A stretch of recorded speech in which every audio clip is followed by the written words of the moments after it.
We are back at it tonight in the nation's capital with a matchup between one team that keeps finding ways to win versus one that keeps finding ways to lose. Yeah, the REDBLACKS are still in search of their first win of the season, and standing in their way, just the 6-1 Montreal Alouettes.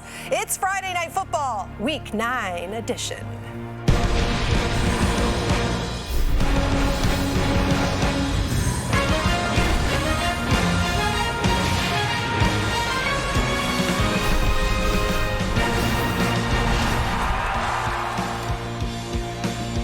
Last week, career best 156 yards rushing, second straight 100-yard game. This guy's gone 5 straight games with a touchdown. Awesome to see this guy play. Love it. Davis Alexander lost a regular season game this season. It was overtime. He is still undefeated as the starting quarterback in regulation time in the regular season. That is amazing.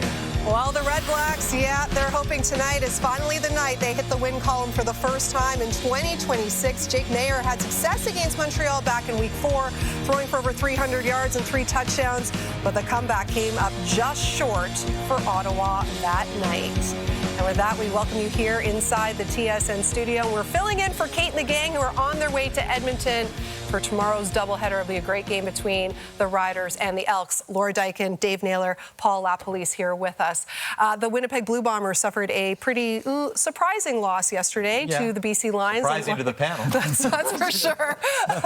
Winnipeg, The Lions picking up their second win of the season. So that is how Week 9 started, as it continues here with the Alouettes and the REDBLACKS. And Ottawa looking to snap not 1, but 2 lengthy losing streaks as we welcome in Claire Hanna, who is in Ottawa. Claire, yes, they're 0-6 this season, but they've also lost 12 in a row to Montreal, dating back to October of 2022. If there isn't a team that is due for a win, I don't know where we could find one.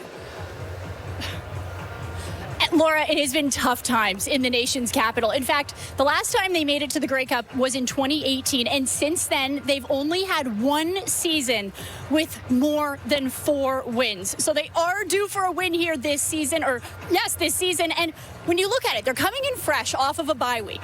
Now, you'd think that with the added time to prepare for this game, they might have made some roster changes, but if you look at the depth chart, it is the exact same as they went with in that overtime loss to Winnipeg 2 weeks ago. Now, head coach Ryan Dinwiddie, he insists that the team is positive, that they're staying engaged, but we'll see if they can maintain that and try to get some positivity with the win tonight. Now, quarterback Jake Maier has had a long leash. His leash is going to be even longer tonight as backup McLeod Bethel Thompson is not here due to some family commitments. And one change I will mention, Lewis Ward, the kicker, was signed during the bye week because Brett Lowther is dealing with an injury, so he is going to be taking over kicking duties tonight. Now, if we flip over to the other side of the field, the Montreal Alouettes right now are the team to beat in the East, but last week they struggled a little bit with their passing game. It was the first time that Davis Alexander threw an interception all season, but Travis Tice picked up the slack.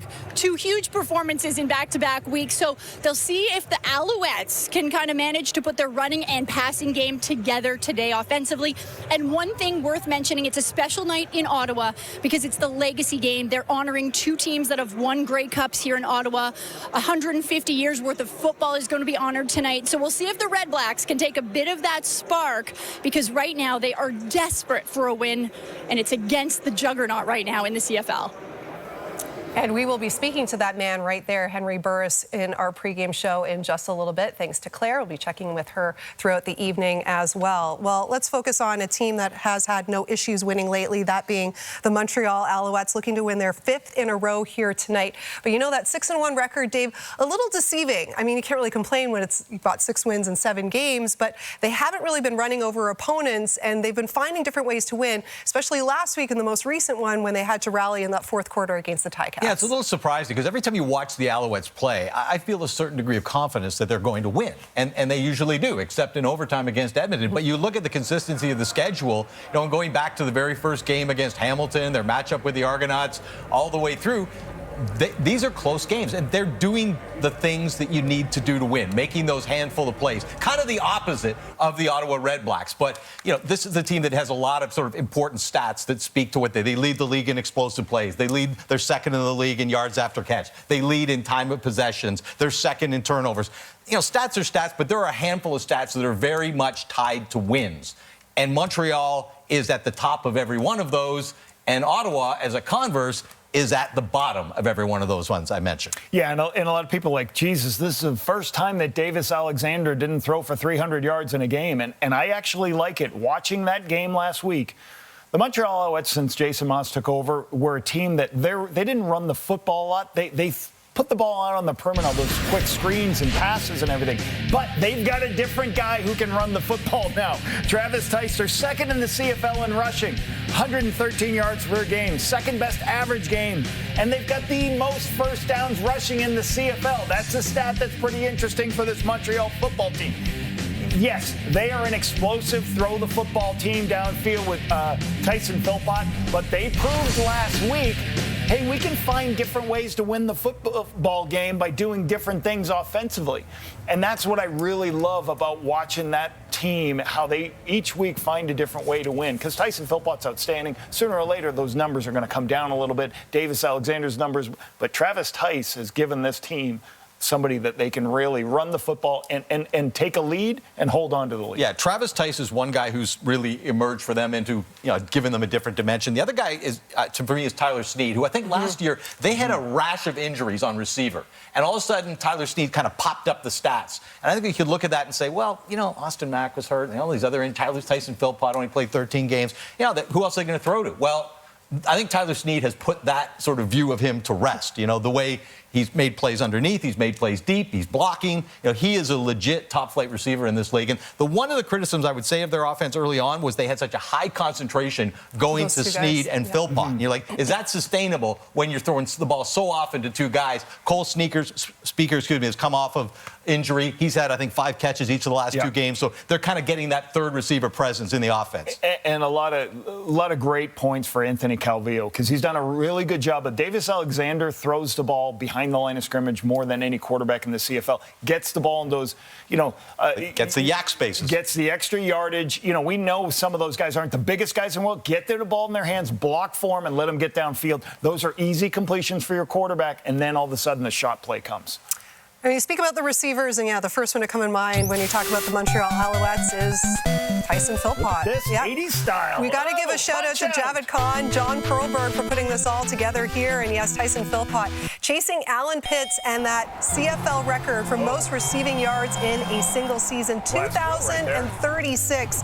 He set back in 1994. And you can see Tyson Philpott came out of the gates with a lot of big numbers. The last time he faced Ottawa, week 4 season highs with 12 catches, 198 yards. The last 2 weeks, though, a bit of a downturn for Philpott. He had 88 against Calgary, just 32 last week against Hamilton, but he is still on pace for over 2,100 yards. And he's never had a 1,000-yard season, 161 more yards, and he will get that. He might even be able to do that tonight, guys. Here's the most important number for Tyson Philpott, 18. If he can play 18 games, he's got a shot at Pitts. Our pregame show is just getting started here. We'll hear from Davis Alexander, Henry Burris when we come back.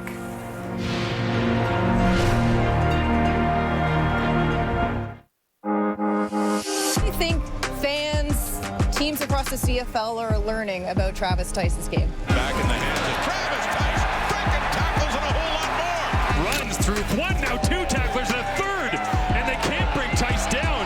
I play like an Alouette, man. I'm trying to embody the Alouette way. That's all they need, Travis Tice.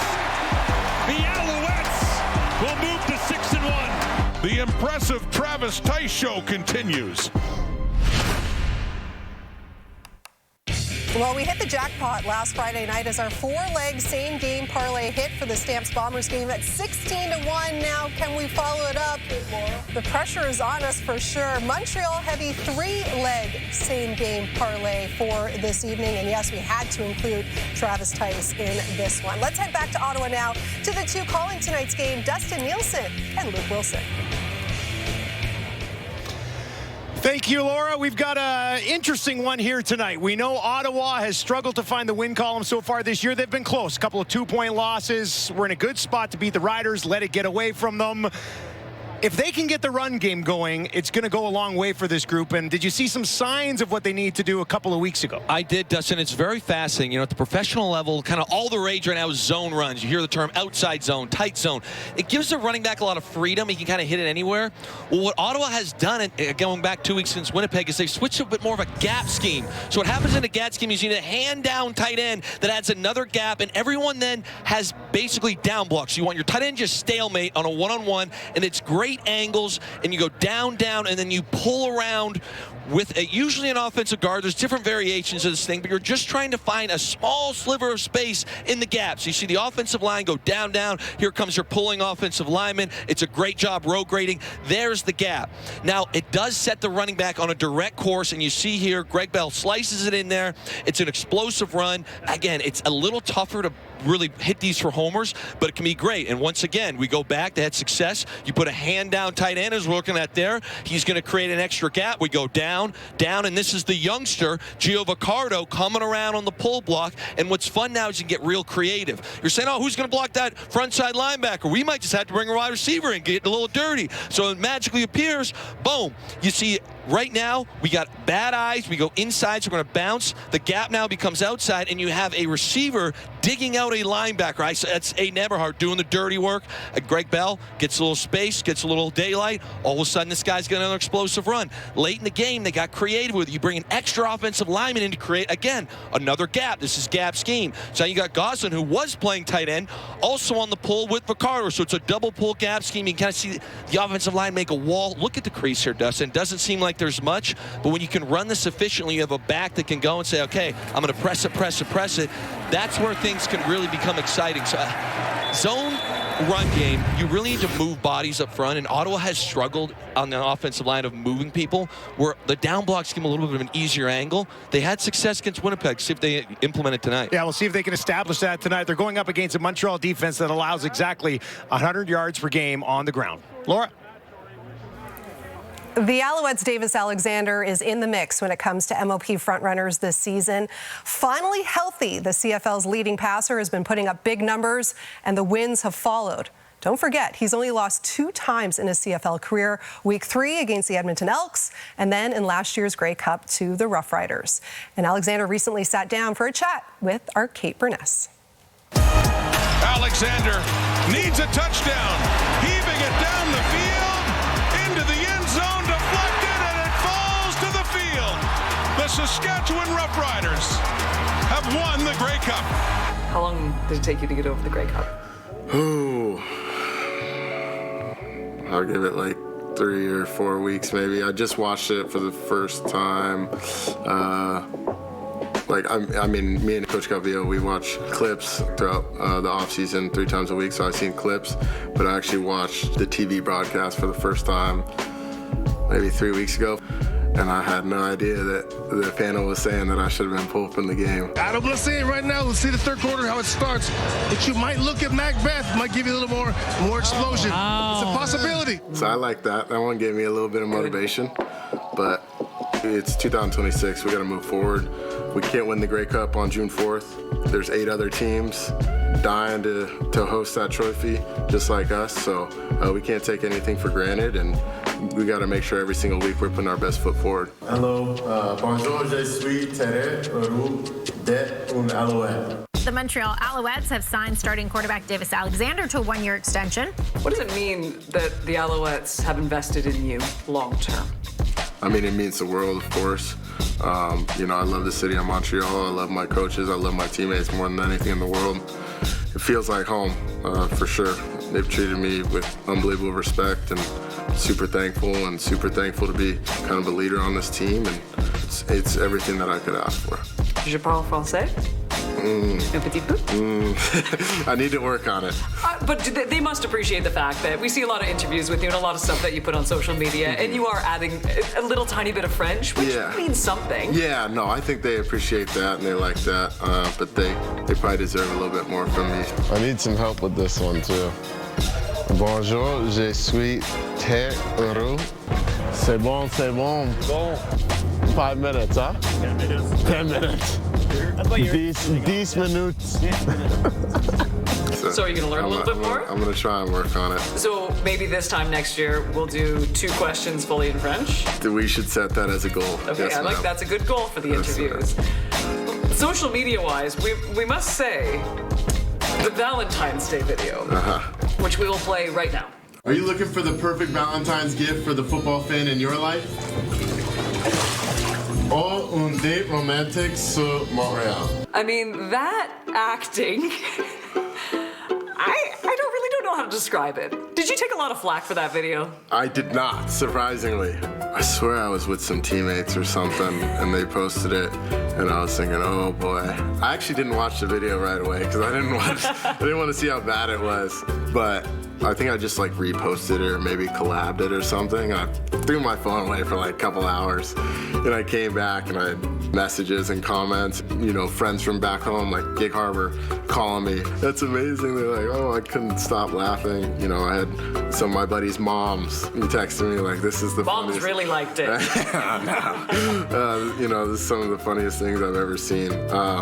But you get to see, I guess, another side of me. And I like it. It shows your personality. yeah, of course. Not a robot. Not a robot whatsoever. The moms liked it. Thumbs up. As Claire mentioned earlier, on top of a couple of East rivals going at it, tonight is also Legacy Night in Ottawa, celebrating 150 years of football in the community. More than 70 former Red Blacks, Renegades, and Rough Riders will be in the building as both the 1976 and 2016 Grey Cup championship teams will be honored. A lot of star power. And when you think star power, you think of one, Henry Burris, who was the starting quarterback for the Ottawa Redblacks when they won that Grey Cup back in 2016.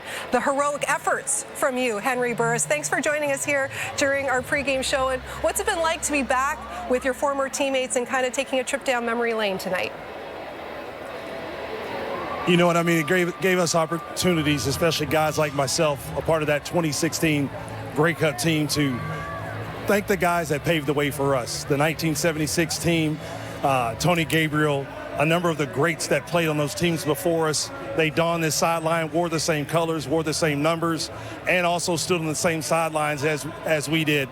But if they didn't put in the work that they did, and also, let's admit it, go through some of the frustrations that they dealt with, it wouldn't have put us on this pedestal and also, you know, create this foundation that we were able to share our God-given gifts on. So just to be able to get together with them, to come back and bring together so many memories and bring together so many people, it's been an outstanding event to be back here in Ottawa over these couple of days.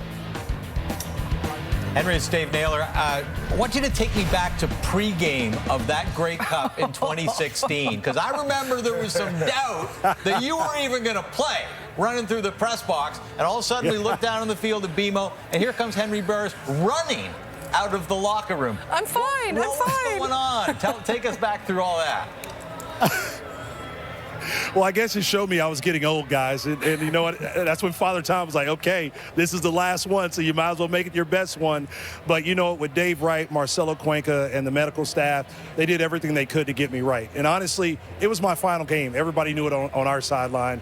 And so I told the staff when we were back in the locker room that, guys, just make it happen. Whatever it takes, put it in me, whether it's in a pill form or in a needle form, make it happen. Because, again, with everything that this organization and this fan base had been through, and of course it being my last game, you think I was going to let that, you know, let myself be on the sideline for that game and not be able to finish out what we started? Heck no. And so to be able to be out there and let it happen, and trust me, going into the game, we had all the confidence in the world. That was a minor setback. And again, at the end of the day, even though now I might deal with some complications from it, it was all worth it. And all it does is bring up memories from that same evening. Mm-hmm. At first, I thought it was a Rough Rider fan saying, hey, go Hank, beat Calgary. And I think that's what helped me tear some cartilage in pregame that evening. Hank, Paul Lapalisse here. It's great to see you. Appreciate, Hank, everything you've done in the league, we so appreciate.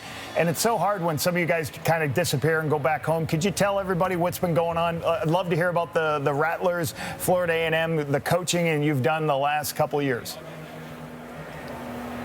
Well, yeah, over the past 6 years, I've been, coaching quarterbacks and other positions in the NFL with the Chicago Bears. I coached Trevor Lawrence with the Jacksonville Jaguars, and of course, is with the LA Rams for a stint as well. Before, of course, joining the Florida A&M Rattlers over the past 2 years as offensive coordinator and quarterback coach. But actually, this offseason, I'm helping my youngest son, Barron, who's the number 18 kicker in the 2027 recruiting class, as a kicker. He's kicking 70-yard field goals off the ground right now, guys.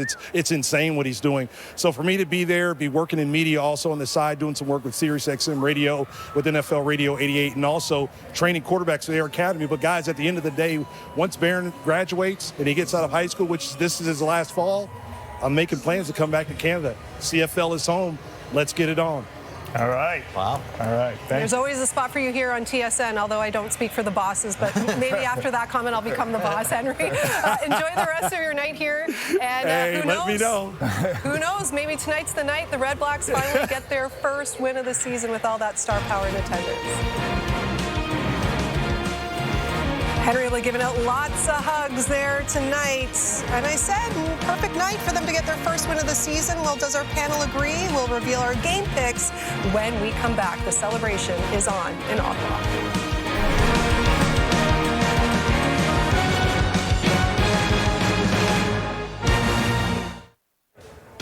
The Red Blacks have been knocking on the door. They've been oh so close to getting rid of that goose egg in the win column. So what has to happen tonight to get Greg Bell and company over the hump?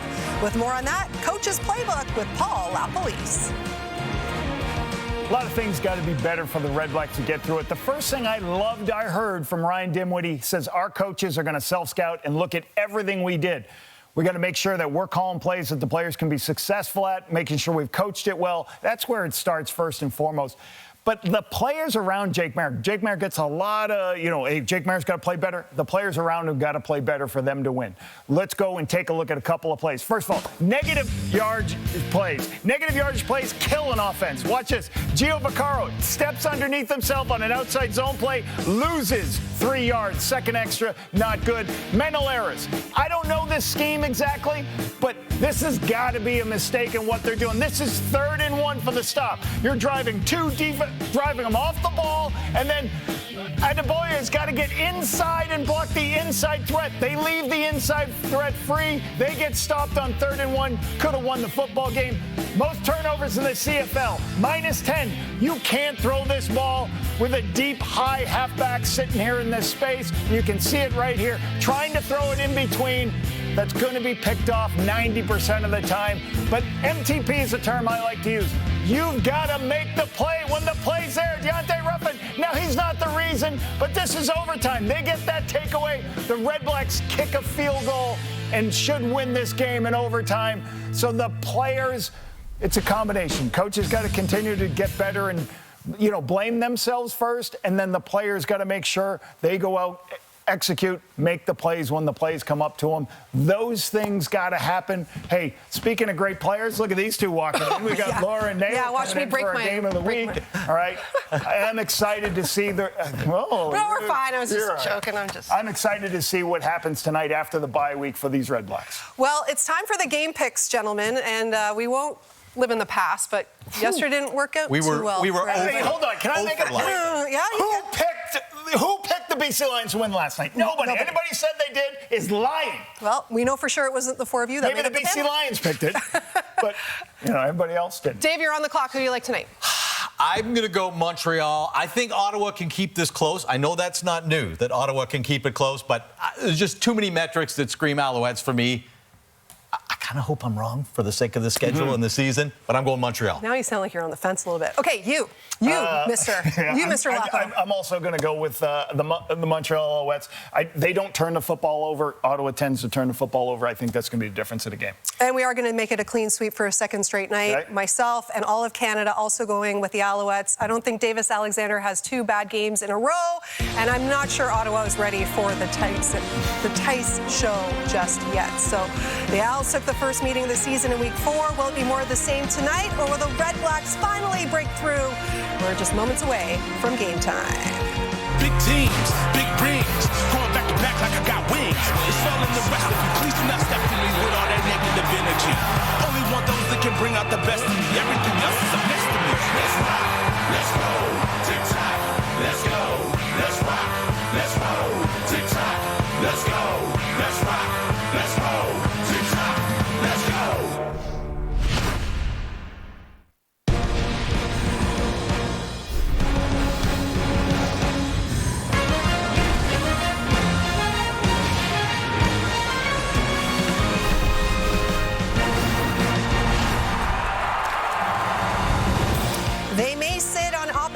the standings, but don't let that fool you, because when these teams met in week 4, the Red Blacks gave the Alouettes all they could handle. Coming off a bye week, Ottawa's hoping it can finally put it all together tonight and get that elusive first win of the season, while Montreal is looking to extend its win streak to 5 and continue its domination of its East Division rival. And with that, a little Friday night football coming your way here on TSN. Laura Dyken joined alongside Dave Naylor as well as Paul LaPolice. The rest of the crew on their way to Edmonton for seems like a pretty important game tomorrow between the Elks and the Riders. But our focus right now is on the Alouettes and the Red Blacks. As I mentioned, second meeting of the season and two teams seemingly going in opposite directions. What is your key matchup? What are you watching tonight here, Dave? My key matchup is Ottawa's offensive line against Montreal's defensive line. I think Jake Maier is a quarterback who can be very accurate with the football when he gets time to throw. He's not a guy who's known to extend plays, throwing on the run, making those kinds of things happen in the backfield. So giving him time is key. In this last game when they played early in the season, Maier was under duress most of the first half. In the second half, they kind of changed. They did some tempo offense, managed to sort of throw the timing off of Montreal, the defensive line a little bit, bought him a little more time, and we saw what Jake Maier could do when he has the time to throw the football. So that is my top matchup for tonight. Watching how the Montreal Alouettes play offensive football, the key matchup for me is the secondary of the Ottawa Red Blacks. Why? Because these receivers are going to get quick screens, they're going to get the balls, they're going to get quick throws out on the perimeter and let them run with it.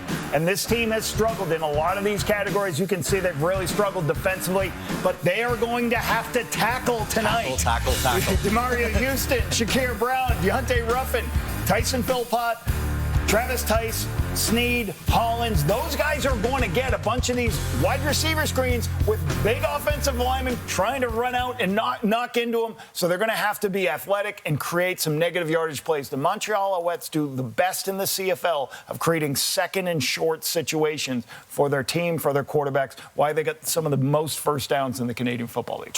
Roughly twice as many yak yards from Montreal as Ottawa in the season. Got to be careful, otherwise they're going to yak all over you, because they've been yakking all over a lot of teams in the CFL this season. The Montreal Alouettes have won 12 in a row over the Red Blacks, dating back to October of 2022. We'll get you back to Ottawa for kickoff next as Week 9 continues. Big teams, big rings, going back to back like I got wings. It's all in the recipe. Please do not step to me with all that negative energy. Only want those that can bring out the best in me. Everything else is a mess to me. Let's rock, let's roll, tick-tock, let's go, let's rock, let's roll, tick-tock, let's go, let's rock, let's roll, tick-tock, let's go. Monica Wendt of Hope, BC. This is your chance to win big thanks to Save On Foods' $1 Million Touchdown to Win. If a kickoff is returned for a touchdown, you could win groceries for a year. If 2 are returned for touchdowns, you could win $1 million. We need a winner. Good luck to you, Monica, as we turn things over to Dustin Nielsen and Luke Wilson.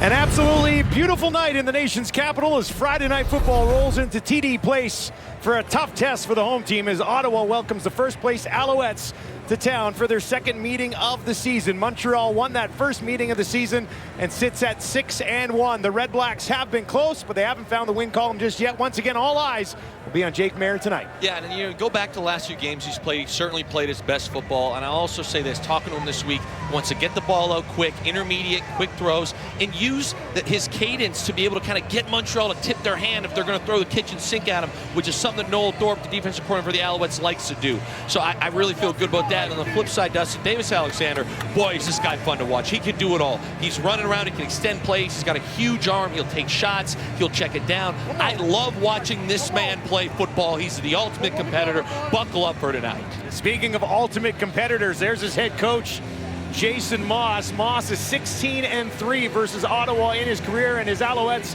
have won 4 in a row. Ryan Dinwiddie struggling to start here with the Red Blacks, has lost 11 in a row as a head coach dating back to last season. This is the 5th game at home for the Red Blacks this season. They have yet to find a win, but it is a 28-degree night at kickoff. Montreal won the coin toss, will take the ball, and waiting for there Devontae Dedmon, who spent over half a decade with the Red Blacks, now here in his second game with the Montreal Alouettes. Ottawa settles in here, hoping to pull off what would be viewed by many as a substantial upset tonight. This will bounce in. Dedmon takes it at the 10. Spins off of one tackle, now another. Stays on his feet, and eventually they'll stop him just short of the 30. And that'll give us our first look at Davis Alexander, 5-0 in his career against Ottawa. Yeah, he's such a fun player to watch, but one of the things that I really respect about him is when they dial up shots, when his play caller, Anthony Calvillo, dials up shots, if it's not there, he'll still check the ball down. And as an offensive play caller, that's what you want to see, and it allows you to call more shots down the field because you know he's not just going to force into double coverage. So he's also very smart with the football. Again, I love watching this guy play. He had thrown for 300 in 6 straight games. That streak ended last time out, started on the ground. Tice, heavy contacts, gets about 3, maybe 4 yards. Let's take a look at Montreal's starting offense. Up front, this is a special unit. They're doing everything real well, but Donnie Ventrelli, to me, it's very cool because they'll bump him out and play tight end sometimes and bring Sage Dockstader in. So you want to talk about versatility at right guard, Donnie Ventrelli, hell of a football player, and then Travis Tice. In the last 2 weeks, Dustin, you want to talk about a guy on fire? First in rushing yards, yards after contact, 10+ rushes, first down rushes, and missed tackles for us. There is not a hotter player in the CFL right now. He is doing it all. 156 on 19 carries and a touchdown against Hamilton. 2nd and 7. Davis, deep drop, looks down the field, near sideline, gets it into the hands of Alexander Hollins. And that'll be a first down for the Alouettes. Dustin, it's just everything works in unison here. But look at the protection. Davis is just sitting back there chilling. And it's a great throw. It's a big arm throw. It's a nice comeback route. But you're going to hear me talk about this offensive line a lot tonight because plays like this happen. They are an unbelievable unit, and I'm talking all 5 guys. Everyone on this offensive line for Montreal is a tremendous football player. 16 yards to Hollins. Now Davis bouncing around, flush out of the pocket, has a little bit of room, pressure coming. Down the field, wide open, trying to find Philpott, but on the run, he could not connect with him. See Davis say, that's on me. Yeah, and you're going to watch this here. Davis actually has a screen call to the right, and he just goes off schedule here. So this is what we call scramble rules. So you see Davis look right, they try and pump it. Philpott is bending it, notices, hey, okay, we're on to the next play. It's the play after the play. We got a guy that can go off schedule, my quarterback. That's when they're going to want back because you do practice off-schedule throws. Philpott almost 200 yards in the Week 4 meeting against Ottawa. Red Blacks show a little bit of pressure. They only send 4. Deep drop for Davis. But he's got a man wide open. It's Sneed, and it's a first down as they take it inside the Ottawa 45. That goes for 20 yards. And Dustin, again, you're going to look at this offensive line, and it's just all day. Davis has such a big arm. Okay, you see him take his drop, wait, sit. We're going to roll a little bit. Like, if you cannot get pressure with the receiving core that Montreal has, this man will destroy you through the air. Doesn't take a hit. Ottawa right away, Will Fields, they've got to dial something up to get him uncomfortable and get him off the spot. Tice stands in to the left of Alexander. Now he'll flare out. Deep shot, far side, dropping it in there. Philpott steps out of bounds at the 6. A steady dive of Sneed and Philpott. This one goes for 36 yards. Dustin, so we're going to get here and you're going to watch Davis. He's going to pump to the left and it's a slip screen. So we're going to pretend like we're blocking, and then we go right by it. So Davis goes, you heard Paul Appolice say that Montreal loves to do these wide receiver screens. So early on in this game, we fake the wide receiver screen, go over the top. If you're not disciplined as a DB, that's when you get burned right there. Great play call by Anthony Calvillo. 70% in the red zone this year for the Alouettes. Alexander on the run to his right, end zone, touchdown Montreal! Cole Speaker! Second of the season, and what a start for the Alouettes.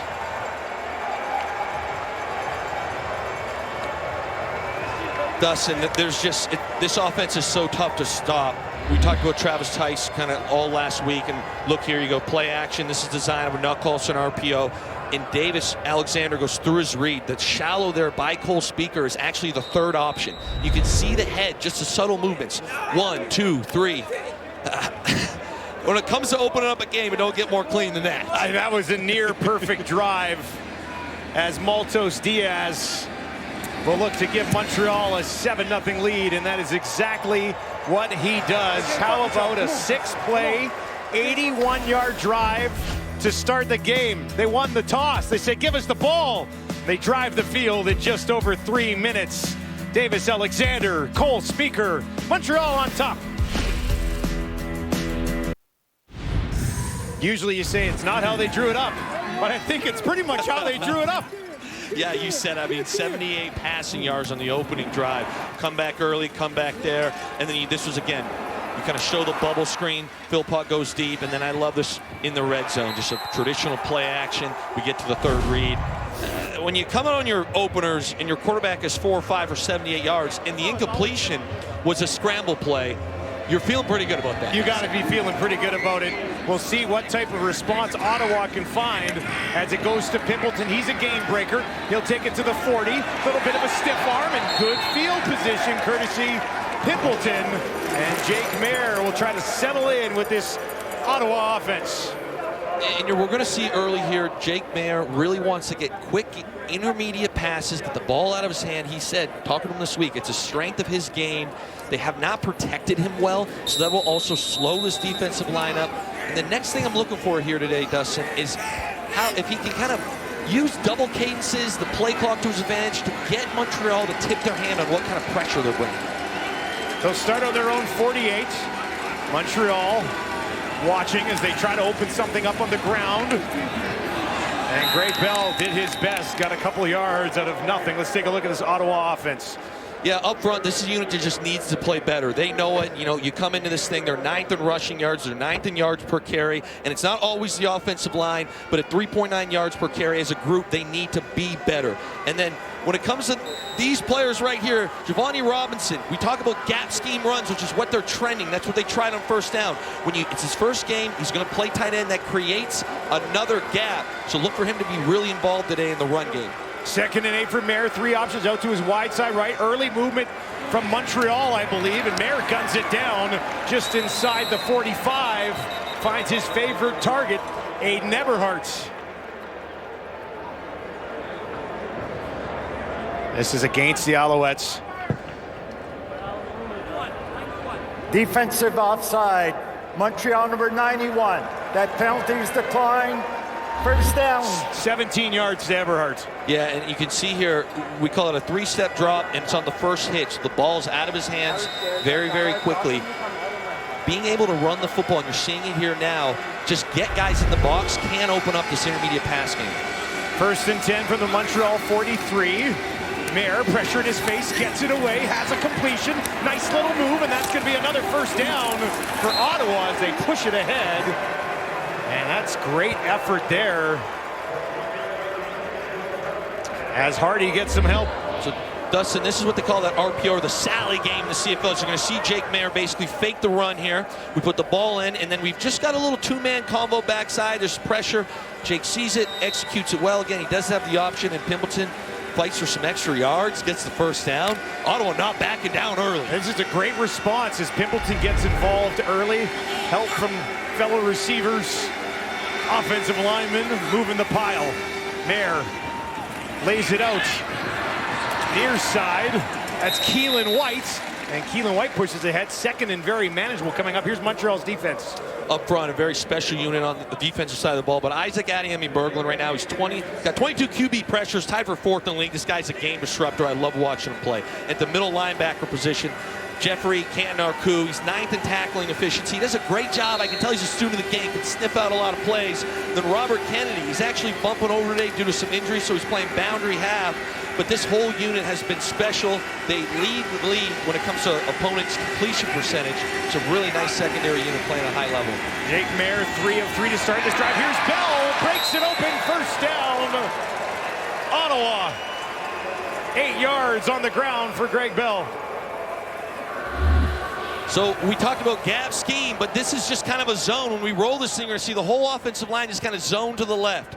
So here you go. As much as we are doing gap scheme and implementing it, they still have this zone running. And talking to head coach Ryan Dinwiddie this week, he did say Greg Bell's best run is outside zone. They're just having a hard time moving bodies, so they've put in more gap scheme style runs. 1st and 10 from the 12. Mayer looks to his left, throws to his left.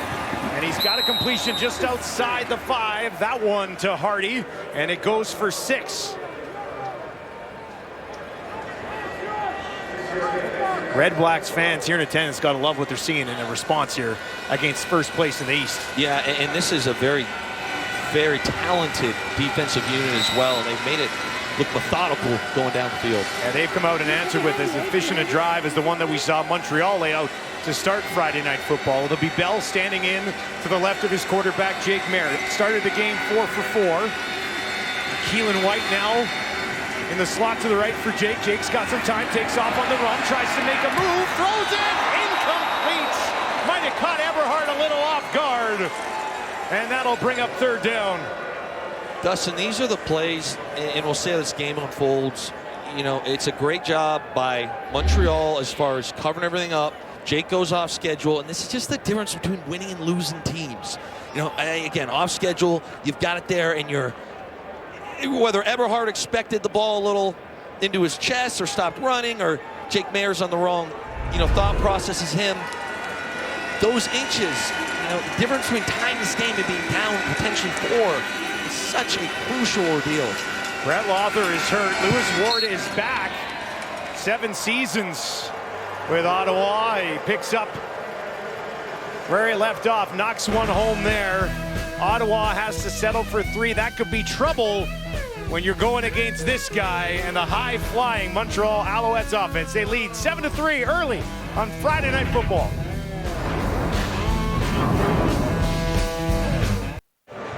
Davis Alexander, 78 yards and a touchdown to start tonight. Let's flash it back to week 4 against Ottawa.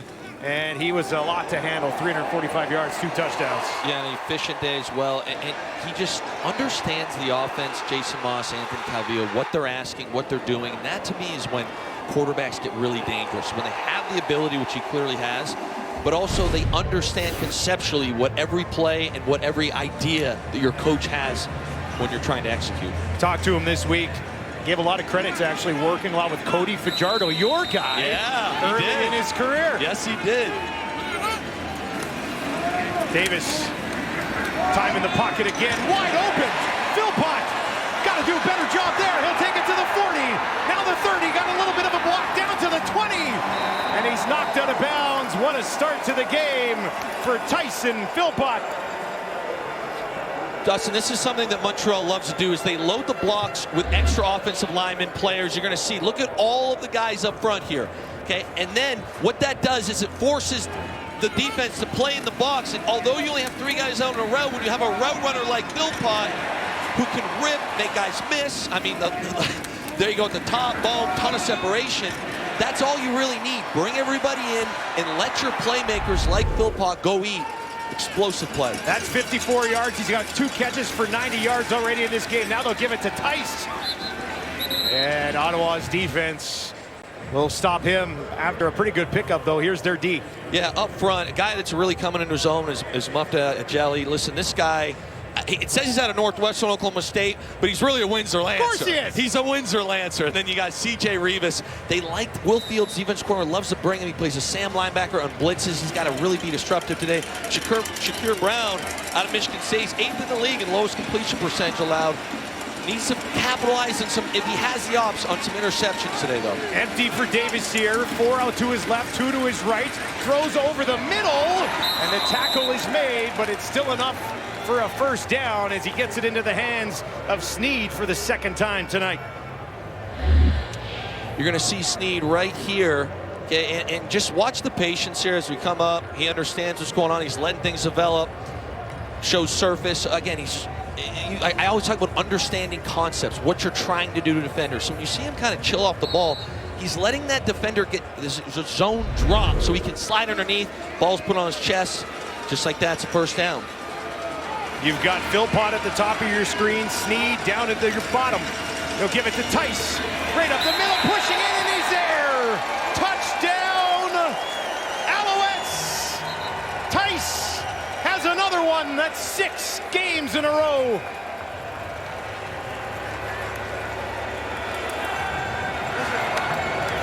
Dustin, I know I continue to talk about this unit, and I'm not trying to take anything away from Travis Tice, but I just want you to look at the push that this offensive line gets. Okay, this is goal line. You're expecting guys to be coming downhill. We don't even get tackled. Like, Travis Tice, yeah, he gets stood up there. He doesn't even go to the ground here. The offensive line is just moving bodies up front. Montreal looks good early. Flag in the distance there. Tice is on an all-time run right now for the Montreal Alouettes. Illegal substitution, Ottawa number 83. He went out of bounds in the back of the end zone. It is a 10-yard penalty. Pimpleton stepping out of the back of the end zone on that play. That's why you heard the whistle. 10-yard penalty. They're going to move it up, and there'll just be a closer kick here for Maltos Diaz. He's hit 24-27 this year. And Montreal puts together outstanding back-to-back drives to start this game, and they've got an 11-point lead early in this one, 14-3, 6th touchdown of the season for Travis Tice. Caps off a 4-play, 70-yard drive that took just over 2 minutes.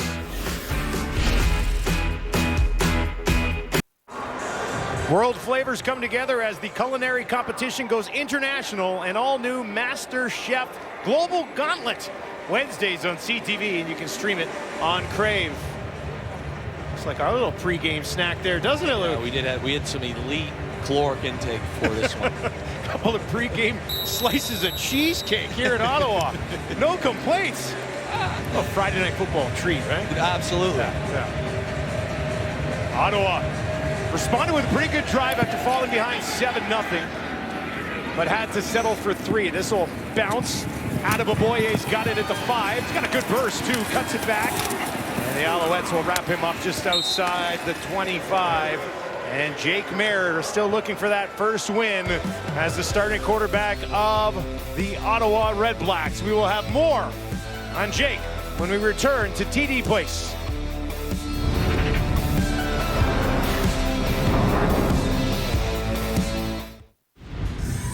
Well, Ottawa coming into this one off a bye week, and this is how they headed into the bye week. Jake Mayer and the REDBLACKS losing in overtime. For more on this, let's send it down to Claire Hanna. Yeah, and Dustin, given that the REDBLACKS are still searching for their first win of the season, things can get pretty tough. But Jake Mayer says it's all about blocking out the noise. And he was able to do that during the bye week as he went to Arizona to visit his wife, Amanda, who just became a full-time nurse, and his 2-year-old daughter, Everly.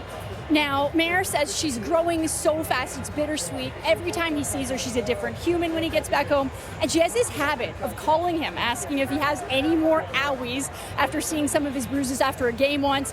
But being a dad has made Mayer more patient with the glass half full type mentality. And speaking of family, McLeod Bethel Thompson isn't here for this game due to family commitments, ones that were planned before he signed with the REDBLACKS, guys. Getting away for a week, seeing your family's got to help you settle back in, don't you think? Here's Mayer now, got some time, and he's got a completion for a first down on the near sideline. Goes to Keelan Whites, and that'll move the sticks. And I really do like what Ryan did when he is building here. So they went double tight there. 2 hand-down tight you're loving ends. that. Showed a little power action. They pulled the guard, and then that allowed. So here you go. You see the 2 tight ends, one here, one there, and then we're going to pull the guard on this play action. As it goes, we roll this thing. Just get everyone to kind of jump up, and then we take a one-on-one option outside. And again, if you're going to put those many guys in the box, the defense has to respect it, Dustin. Now they'll drop it into the hands of Pimpleton. Pimpleton finds an edge. He's got a first down, a little bit more. Look at Pimpleton go. And he'll take it out close to the Montreal 50.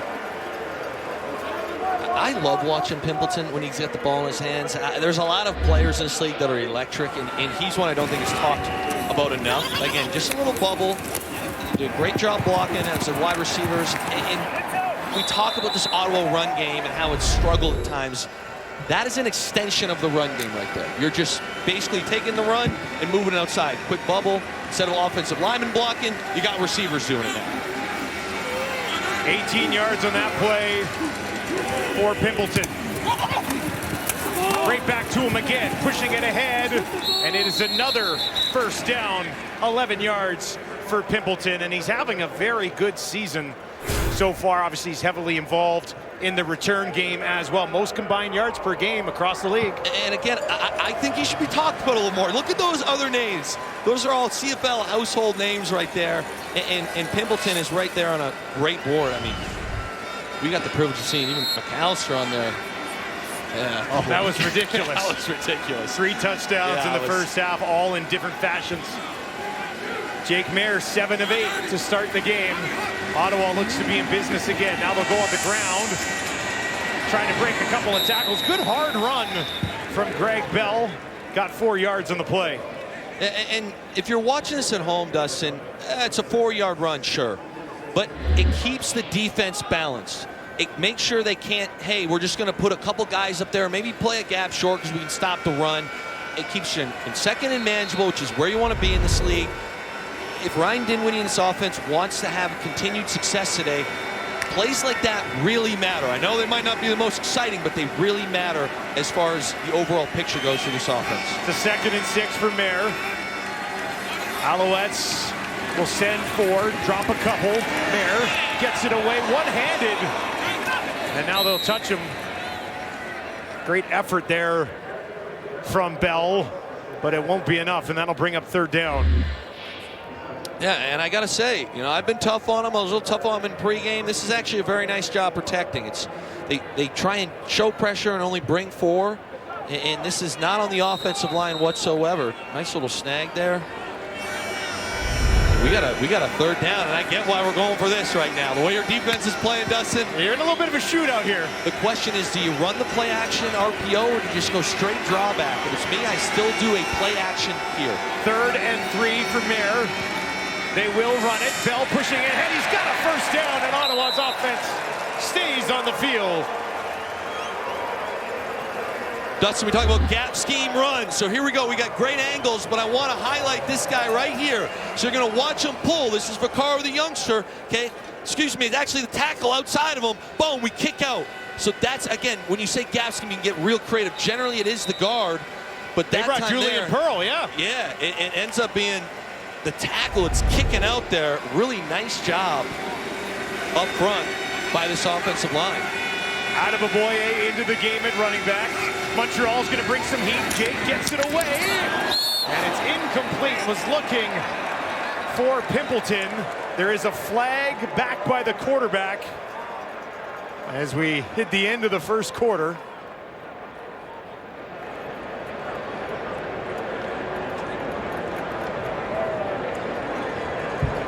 And this looks as though it's against the Alouettes.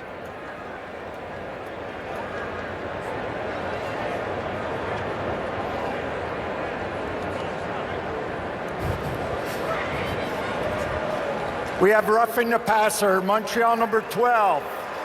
It's going to be a full 15-yard, one more play in the first quarter. First down.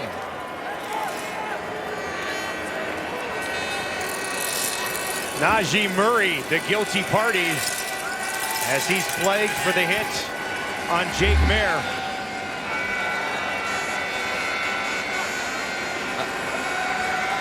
Dustin, what do you? I get we're protecting quarterbacks. I'm a big Jake Maier fan, but I don't know what you want him to do. I don't think Jason Moss. Was there helmet? Was it helmet on? Was helmet on helmet? Maybe. Perhaps. We might not have the best look at that there. To me, that's just a football play, and I get it. You know, you see it in a lot of leagues.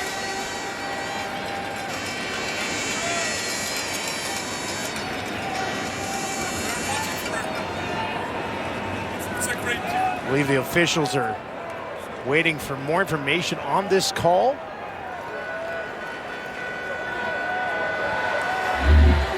Upon further review by the replay center, the major foul for roughing the passer is upgraded to a grade 2 foul, which is a 25-yard penalty. The ball will be moved up another 10 yards. Well, Dustin, I'm sitting here saying I'm not even sure that's a penalty, and it's upgraded. I said we didn't have a great look the first time. I still don't like it. I do think what happens there is when you get the head that kind of dips down, that's a telltale sign that it's almost targeting. First and goal from the Montreal 1. Bell stands in to the right of Mary's got 4 receivers out to the right. They're going to hand it off. Greg Bell pushing. Does he get there? No. Montreal's defense holds strong. I mean, this is a massive collision here. I thought this was about to be a walk, and you see Beverett in there. There's a group of guys. That will do it for the opening quarter. The Red Blacks trailing 14-3 against Davis Alexander and the Alouettes, but they're knocking on the door. Stick around. Friday Night Football continues next.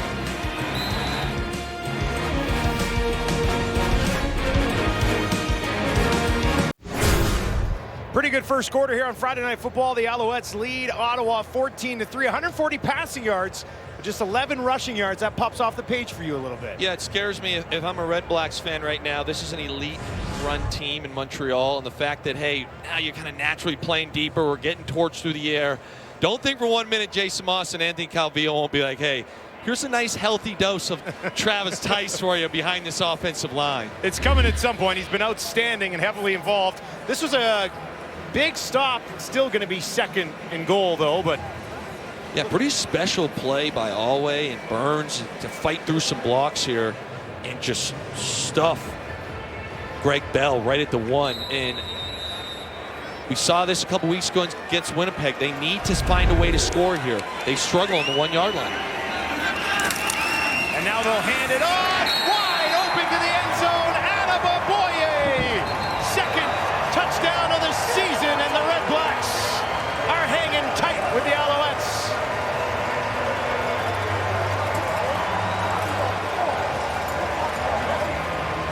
Dustin, I love when the big boys all get in a 4-point stance. Look at the offensive line. Look at that leverage. They're just down there, 4-point stance, firing off the ball, putting boys in a meat grinder in there. Hey, we're just going for it. This team struggled again a couple weeks ago against Winnipeg on the 1. They've clearly gone back into the playbook, drawn something up, and we got a ball game here in Ottawa. Stuffed us on first down. Not this time. And those guys were locked in. Alouettes cuts it out to the right. And now Ward puts the extra point through, and we've got a 4-point game. And it's another good response from Ottawa. 9 plays, 83 yards, just over 4 minutes. You have to like what you've seen from their offense so far. Absolutely. They're humming right now. And what's fun being here, obviously we're up on the booth right now, but a lot of times what I find the most amazing about football games, and this is a perfect view, you can hear these hits. I know they're not highlight reel, knocking someone's, helmet off style hits, but that was a physical play for 1 yard. And what it does show me is you're in tough right now. You haven't won a game if you're Ottawa. And talking to Ryan Dinwiddie this week, one of the things that he said was that he was really happy. He doesn't think anyone's quit. He said the guys are in a positive spirit. Everyone's still hyped up. And to me, I wonder sometimes, is that coach speak? But when you see that play right there and the effort and the physicality, he's certainly got a point that the boys are still playing hard. They've been in a lot of games, and as it looks right now, they're toe-to-toe with one of the best teams, arguably the best team, in the league. There's a few good teams across this league right now. Montreal, of course, just a 1 loss of the year. It did come to Edmonton. Edmonton and Saskatchewan will go at it tomorrow. Since that loss, Montreal has won 4 in a row. And they've been cruising. Although Jason Moss told us this week, satisfied, but I know there's a lot more there. Yeah, Dustin, this team. To me, that's the scary part. Is I think they're nowhere near their potential, and they're 6-1. Ferdinand on the return. He's stripped up just outside the 30.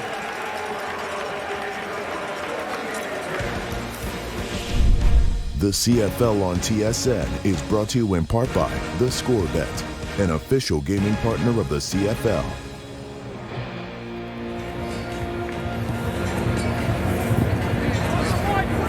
Beautiful nights in Ottawa. Offense hanging tough. REDBLACKS defense, something to be desired thus far. They average almost 36 points against per game, and Davis Alexander has had his way with them so far here tonight. This drive will start on their 33.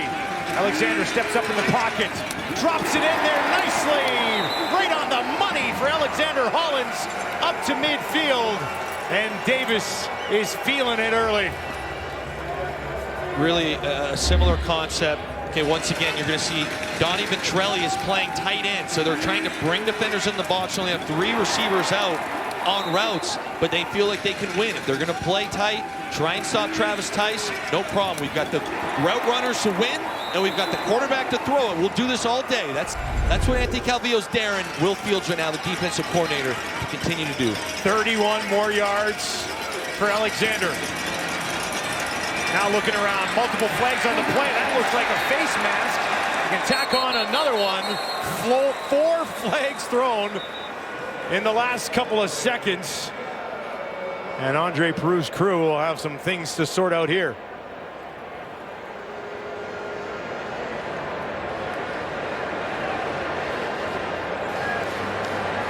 Both head coaches trying to figure out what's going on here. I enjoy Ryan Dinwiddie's body language. Doesn't seem, look at him, he's disgusted. I like coaches that show their emotions. That was something I always enjoyed. No shortage of it with these two guys. There were 2 fouls on the play. Defensive offside, offensive offside, Montreal number 10. Major foul, face mask, Ottawa 36. We're going to go up 10 yards from the previous line of scrimmage. Automatic first down. All right, so a couple of penalties to sort out here. There is Sneed. You see him jumping the gun. So that was the first one that was called. Here's the second one. It's 2 great calls, and I get why Ryan Dinwiddie's upset. You should have a 5-yard loss, potentially a sack, and instead you give up 10 free yards. First and 10 from the Ottawa 46. Alexander over the middle again. This time Sneed stays on his feet, breaks a tackle, takes it down to the 20 before they stop him. Hey, there he is right there, Anthony Calvillo. He's cooking right now. They do the same thing again. So they bring in an extra offensive lineman to play right guard. And they bump their right guard out, Donnie Ventrelli, 2 tight end. So that's going to bring everyone in, and then they're just running what I call dagger routes, which are deep crosses across the middle of the field. They think they got the guys to win. It's been Philpott, it's been Hollins, and now it's Sneed. 25 yards there. Davis already has 5 completions of 20 yards or more in this game. Now Alexander, deep drop. They'll bring some pressure, gets it away. Almost enough for a first down. Back into the hands of Philpott, his 3rd catch of the game. That'll go for 11 and a first down. And Dustin, this is not with the extra offensive lineman, but it's a similar concept. They put a tight end, Mason goes down there, and they end up just running these crosser, these deep overs. And when you have a run game, the linebackers have to respect it. So Anthony Calvillo is clearly cooking right now, giving different looks, but running similar style plays. And Ottawa has absolutely no answer. Philpott already at 100 yards. 3 to the left, 3 out to the right for Alexander. Looks over the middle, throws over the middle. Incomplete. Tried to find Sneed, just a tad too low.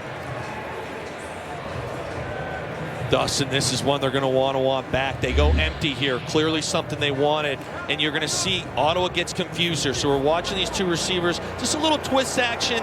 And you see it's a busted coverage wide open. Just not on the same page between roommates Davis Alexander and Sneed. Just the 2nd incompletion of the game for Alexander. Sneed in the slot to his quarterback's right. Tice will stand in there. Ottawa brings heat. Davis lays it out back in the end zone. Touchdown again.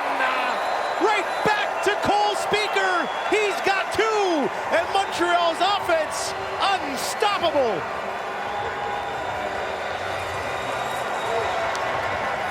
Dustin, what a backbreaker. Will Fields dials up an all-out blitz. They hide it, but you're going to see everyone come up here. Blitz, it's cover 0. Davis Alexander says, I know my winner. You want to go deep, you want to take your matchup. They got so much talent, ends up being Speaker this time. Great win there by him on a one-on-one play. Cole Speaker targeted 12 times this season, caught every one of them as he gets healthy. Another weapon here for Davis Alexander. And Maltos Diaz knocks it through. Montreal on top, 21-10. 2 passing touchdowns for Davis. 6 plays, 77 yards in just over 3 minutes. Dustin, I love this here. You're going to see Cole Speaker right here, and what he does, he recognizes that we are running basically a nod and over the top. So as he goes, he pushes up here, and as we roll this thing, when I say nod over the top, cover 0, inside leverage. So there it is, boom, boom. And now we're going over the top because in cover 0, there's no help in the middle of the field, and you want the ball to have air. So this is something you practice. Go deep against cover 0. As soon as Davis Alexander sees it, he knows, hey, I got to float this ball a little bit, let Cole Speaker run under it, and he's going to win with that subtle move. Again, inside leverage, nod over the top, balls in the back. That's high execution. That's how you score touchdowns. Davis Alexander seeing everything so far in this one. 207 yards and a couple of touchdowns already in this half. Here's Pimpleton. Can he provide a special team spark? They'll try to find a bit of room for him. He'll take it just outside the 40 as he comes all the way across the field and finds some decent field position once again for Jake Mayer and Ottawa's offense. We're going to have to try to keep pace tonight with Cole Speaker and the Montreal Alouettes. And again, I've been over positive with the Alouettes. You just said Cole Speaker. Imagine having to deal with this run game, this offensive line, Philpott, Sneed, and then Cole Speaker says, oh, you want to play me one-on-one? No problem. I'll take it. Correct. Jake Mayer starts on his own 43. And he gets that one into the waiting arms of Geno Lewis. First time tonight we've said his name. Jake started the game 9 of 10. Yes, and Dustin, if you're a REDBLACKS fan, this is a guy you want to see. I know it's just an intermediate route. He's going to aim at the outside shoulder, speed cut 1 step. But Geno Lewis is a guy they need to get going, because if he can get this intermediate stuff, get tighter coverage on him. We all know he's a great 50-50 ball catcher. So I'm sure this is a point of emphasis for this offense to get the ball in his hands more often. His high game this year was just 65 yards. Alouettes will send 5, now 6. Mayer down the field looking for Hardy. Broken up. Beauchemin was there. Najee Murray came to help.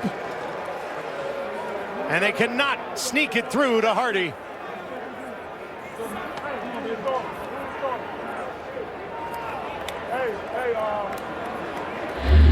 Dustin, here we go. We're going to watch Hardy. He just comes on a corner route, so he runs up about 10 yards, speed. He takes inside. You'd like this ball to be floated a little more. This is one I think Jake's going to want back. See how Hardy kind of has to fight back to the ball? That's one you'd like to just push a little more over the top. Just to throw Jake Mayer probably like back. Gedman will let it fly from his own 40. Dedmon slides over, and that one will bounce out right at the 14-yard line. And Montreal's offense will have the ball, looking for more when we return to Ottawa on Friday Night Football. Another 100 yards already in this game for Tyson Philpott. And he is chasing history with Alan Pitts, and he has been punching above everybody's weight class so far this year. There's the record. Just over 2,000 yards back in '94. Hung 193 on the Argos. Knocked out the Elks with 120 yards there. We got the REDBLACKS tonight. 198 against them back in week 4, and then he did it to Calgary as well. And in week 6, he's having an all-time season, and that is an all-time video game comparison right there. Yeah, and I'll say this, it is video game numbers. As this graphic continues, I'm looking at it going, wow, wow. And off to an extremely hot start again tonight. Montreal gets the ball back. 3 touchdowns so far in this one. Quick hitter right into the hands of Holland's Philpott. The year that he's having, he and Sneed have actually combined for 55% target share from Davis Alexander. And when you develop that chemistry a few years ago and everybody's healthy, it just takes it to another level. Yeah, and I'll also say this, talking to Davis Alexander, talking to Jason Moss, it's a selfless wide receiver room. You'll see these guys happy for each other. They block a lot. That's when you know you're just really humming. We have class guys like that. Sean Baker in the game at running back for Montreal here. He gets the touch. This is his 2nd carry of the season. Let's flash it back to week 4, the last time these two teams met. Philpott targeted 13 times, caught 12 of them for 198 yards. It was shocking. He didn't have a touchdown in this game. 12 catches on 13 targets, though. As much as you want to score, $198, I'm sure Tyson felt pretty good after this one. I think it helped. I think it helped. He's up to 940 yards on the season with what he's done tonight. Now here's Sneed, little slip, but he's got a first down right at the Montreal 40. Dustin, I get it. Ottawa just has no answer. Again, little play action, just freezes the linebackers for a quick second. They're going to come up to fill the run, play their gaps. Here's that in-breaking route. Not super deep this time. You're wrapping around the will linebacker there. It's been unstoppable thus far today against Ottawa. 14 more yards to Sneed. That's his team high. 4th catch of the game. Alexander, ton of time. Now on the run, out to his right, drops it in there again, and it's Sneed again. And he'll be taken down around the Ottawa 45, and Davis Alexander is doing whatever he wants. 24 more here. Dustin, here we go again. Okay, there is your extra offensive lineman playing tight end. It's Donnie Ventrell. You have Mason in there to kind of bring more guys in the box. I know I sound like a broken record. The protection is unbelievable. The protection's unbelievable, and this is still the same play. You have clear outs here, and then that deep dagger underneath. It just hits later here. We had to extend it. Again, it's very similar or the exact same play a lot of these times down the field. This time they'll hand it off, and that's brought in over the Ottawa 45 with Rashawn Baker. And we talk about the season that Philpott is having. Sneed right there as well. Excellent 1-2 punch. This is what he's on pace for this season. And coming off of the Tyson Philpott graphic and then seeing these projections, a special unit, a special start to the season for Montreal. It's tough. It's tough to defend, and we're seeing that here tonight. Montreal cruising on 2nd down so far in this one. Alexander hit as he throws down the field. They go up and get it. It's Philpott again. A magical night for Philpott. So you're going to see Philpott right here, okay? And as this thing goes, we roll it, okay? We're just going to put our foot in the ground and then bend it inside there, and the ball is thrown a little high, but on target. And I'll say this, Davis Alexander got smoked on this play. There was a little defensive line stunt, and he ate one. He stood in there. Watch his toughness, Dustin. Boom, here comes a stunt. Boom. Okay. It's not easy to stare that down in the face and make that throw. Take the hit, make the play. That's exactly what he did there. Alexander steps up this time on the run to his right. Got a little bit of room. He's going to throw it. End zone touchdown. Philpott again, but there's a flag, and this one's coming back on a hold. Yeah, it's unfortunate. Holding Montreal number 59. 10-yard penalty. Will replay first down.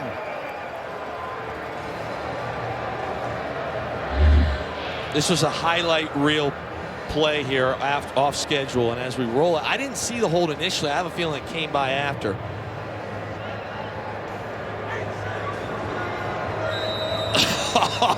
Oh no! Oh no, Dustin! A little bit of a sell job there. I know it looks like a hole. The hands are fine. Any offensive lineman out there is throwing something at the television. Losing their minds.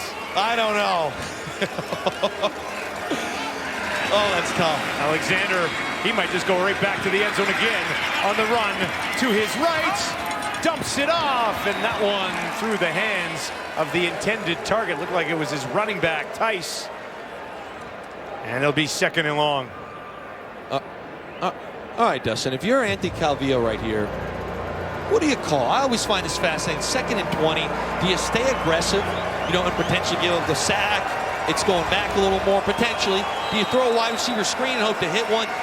To me right now, the way these guys play, the way the Alouettes play, the way this game's going 21-10, I would throw a tunnel screen to a wide receiver and hope that your offensive line and the receivers can block and maybe spring one. But if not, you're settling for 3. Let's see what they set up here.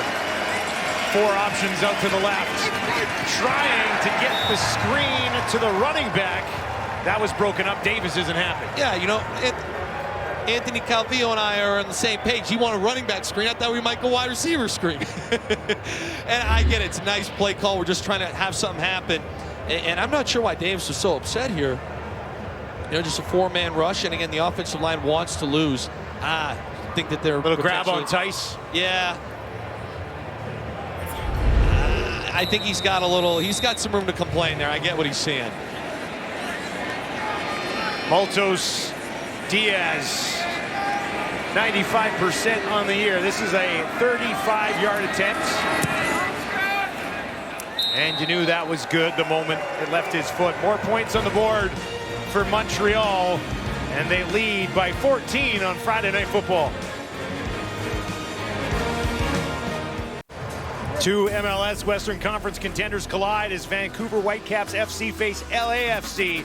Tune in tomorrow, 7:30 Eastern, 4:30 Pacific on TSN. While we see what Montreal's offense has been able to do early in this one, this is all about just keeping pace for the Red Blacks now. They've looked good. They've had a good half. I know only 10 points, but hopefully they can muster up something here for Ryan Goodwin's offense. There, dumps it off. Tackle made immediately on the play by TJ Guy. And it's a loss of 1. And we talk about extending the run game here. Again, this is just trying to get 3, 4, 5 yards, getting a second and manageable, and it's the kiss of death in this league, especially against a Noel Thorpe-led defense. Because now everything is at Noel Thorpe's hands. Do you want to sit back, drop 8?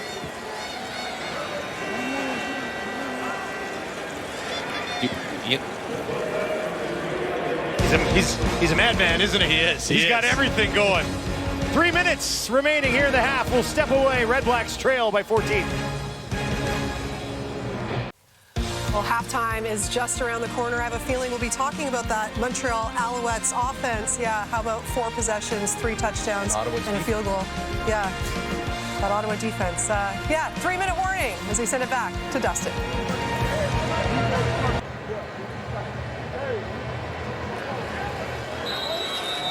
Davis Alexander and that offense are talking about 280 yards passing here in the first half for Davis. He might get the ball back again.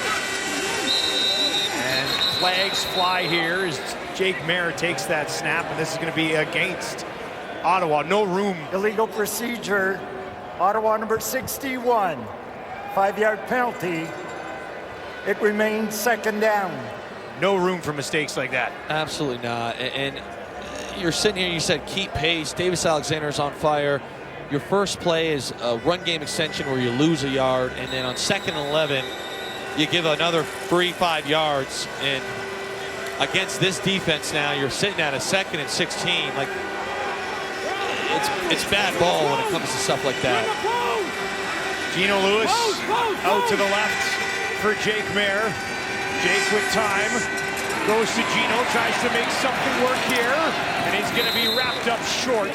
Got it out just beyond the 45, and Ottawa will be forced to kick this away to the Alouettes once again. If it wasn't for the False start. That's a first down right there. So, again, when you watch film, Dustin, you come back the next day, you watch, you say, hey, we executed the play. We just don't have that many plays that you can complete on 2nd and 16. Tough to draw that up. Tough to draw that up. Gedman stands on his own 31. He'll kick this, the dead one on the other side. He'll take it at the 20. And he'll be taken out of bounds against his former team. For more on Montreal's returner, let's send it down to Claire Hannah. Well, Dustin, usually players take a team bus to the stadium, but Devontae Dedmon told me that he took an Uber because he wanted to be alone. He knew he would be so emotional returning to face his former team for the first time after spending 6 seasons here. He said the first thing he thought of when he got into TD Place was his first kickoff return. Back in 2021, he was wearing 79. He said that was also the year he was Best Special Teams Player of the Year. Now, I asked him what it was like to get released by the organization in the offseason, and he said it's kind of like parents dropping off their kid at college. It's sad, but it had to happen, and it was business, and he said he felt like he was going to cry on his first kickoff, guys. Definitely an emotional night for him. Got to be feel pretty good about what his team is doing tonight, but back in 2021, he was absolutely lights out. Yeah, and whenever you get these guys that have the ability to just make people miss and they float through defenses or special teams, it's always a fun watch. Look at some of this stuff here, Dustin. It's humming, he's ripping. 3 career punt return touchdowns, 3 career kick return touchdowns here with Ottawa. Now his second game with the Alouettes. Back in his old stomping grounds. Davis Alexander on the run to his right, way back there, and eventually just has to throw it away. And I'll say this, pretty big second down stop for the Red Blacks defense. Massive, massive. This was the stop they needed. And remember, Alouettes won the toss and won the ball. So you're coming out right here and you see the pressure. We bring some heat, Will Fields, okay? And Davis gets flushed a bit. They get off the field. Kind of going into situational football right now. You're going to get this ball back, Jake Maier, with around 2 minutes left. And you can kind of double up scores. You can get right back into this thing and put a good drive together.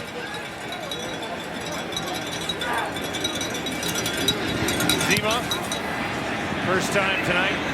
Hangs one out there. Pimpleton's going to take it on the run. And he'll find midfield. Just inside the 50, but there are flags on the play.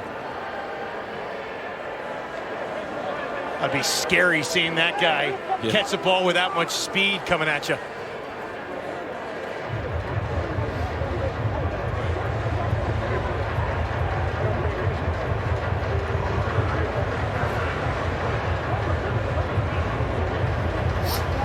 No yards. Montreal number 42. That penalty's declined. The gain is greater. First down, Ottawa. Penalty against Richards. Pimpleton, talk about what this guy's capable of. Here he is, week 4. Doesn't need much space. Brilliant stuff from Pimpleton. Involved in the offense as well. They find him right here. Pimpleton pushes it ahead, and he's up to the 30. As far as returners in the league also involved in the offense, nobody's more involved than this guy. No, watch these sudden moves right here. So, boom, we sit it down, catches it. I mean, he's moving. That looked like a video game right there. Make a man miss, get the field. He's fired up tonight. They need to finish this drive off. First and 10 from the Montreal 31. Little sidearm action into Eberhardt. And Eberhardt has it. And that is very close to another first down. Looks like they might just be inches short. We'll see where this ball is placed down. And it will be second and less than a yard here. Jake Maier pushing it ahead. Did not need much. That is definitely enough. And Ottawa, something cooking here with just over 90 seconds left in the half. It's absolutely, Dustin. Here's some of the things I like looking at right now. And I get it's a 20-second play clock. But do you bleed the clock? Do you start playing that, hey, we don't want to score. Yeah, if we score in this play, great. But if it ends up being 3-4 plays, we basically bleed the clock, or are we still in that up-tempo mode? So as we blow it in there, you can see they're in a full huddle, just getting out. Looks like they're going to start bleeding this clock. I look for it to be snapped around 4 seconds. It's kind of the sweet spot. Jake Maier, 13 of 15 so far in this game. Alouettes will send 4. Gets it away. Wide open. It's Eberhardt, and he's got it down inside the 10. And that's another first down for the Red Blacks. This one goes for 12. Great blitz pickup here. It's White, and then we just replace the blitzer with the ball. And now, if I'm Ryan Dinwiddie, I actually send the play in even later, just so the operation doesn't feel weird in the huddle. But let's try and bleed. Every second matters here. Every second matters. Let's bleed this thing down. This is situational ball. Greg Bell stands in to the right of Jake Maier. Jake looks to his right. That's where he's going to throw. Has Hardy. Still a bit of a bubble. Trying to push it ahead. They'll hang on to him. Still going. Almost got there. Down to the 1. And I have lost a major football game on the 1-yard line, so it's not perfect. Really? But I will say this. Theoretically speaking right now, this was actually a dream play. The way Davis Alexander is playing, again, if I'm Ryan Dinwiddie right now, I'm going to bleed this thing down. I'd get the play call in later, just so the guys aren't wondering what's going on. I would wait. I'd hold the play call in. We got 2 plays to get in from the 2-yard line. Let this thing settle down so that Montreal does not have enough time to get anything going. Jake Maier up under center. Adam Boboye in behind him. They'll give it to him. Adam Boboye denied. Ball pops out. Montreal's on it, and they take it away. Oh, disaster for the Red Blacks as Burns comes up with it. Beverett involved as well. Dustin, it's the bad news Bears. I'm telling you, doing everything perfect. You can't make this up. You're looking at potentially a double score here, or at least a chance at a double score. You score here and get the ball back, and it's an unbelievable rip. Beverett, that's the rip right there. Poor ball security.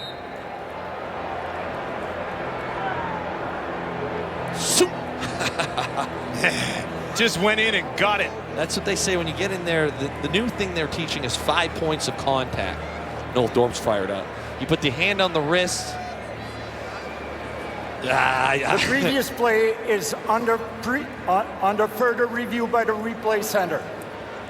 We've been told that they're looking to see if forward progress had stopped before the ball was stripped out. I mean, that's a whistle thing, but again, if you're a Red Blacks fan, I'm going to go back to 2 weeks. I hate to bring it up, but I believe they had multiple chances on the 1-yard line against Winnipeg in that game. And then you're back down here again. It's second goal from the 2 on the 2. Let's see, Dustin. What do you think? I don't know. Let's take another look at it. We'll give you some full speed looks here. Moving ahead, stop there, push back a bit. I don't know. I mean, it all kind of sort of. It seems like it's pretty fluid, but he had been stopped forward and then was being pushed back ever so slightly. Yeah, I always thought it's whenever the whistle is. I mean, his forward progress is stopped, but it's a matter of did they blow it for me. This will be really fast. They're almost looking at the point where the whistle should have gone. Yes. Let's get the ruling here.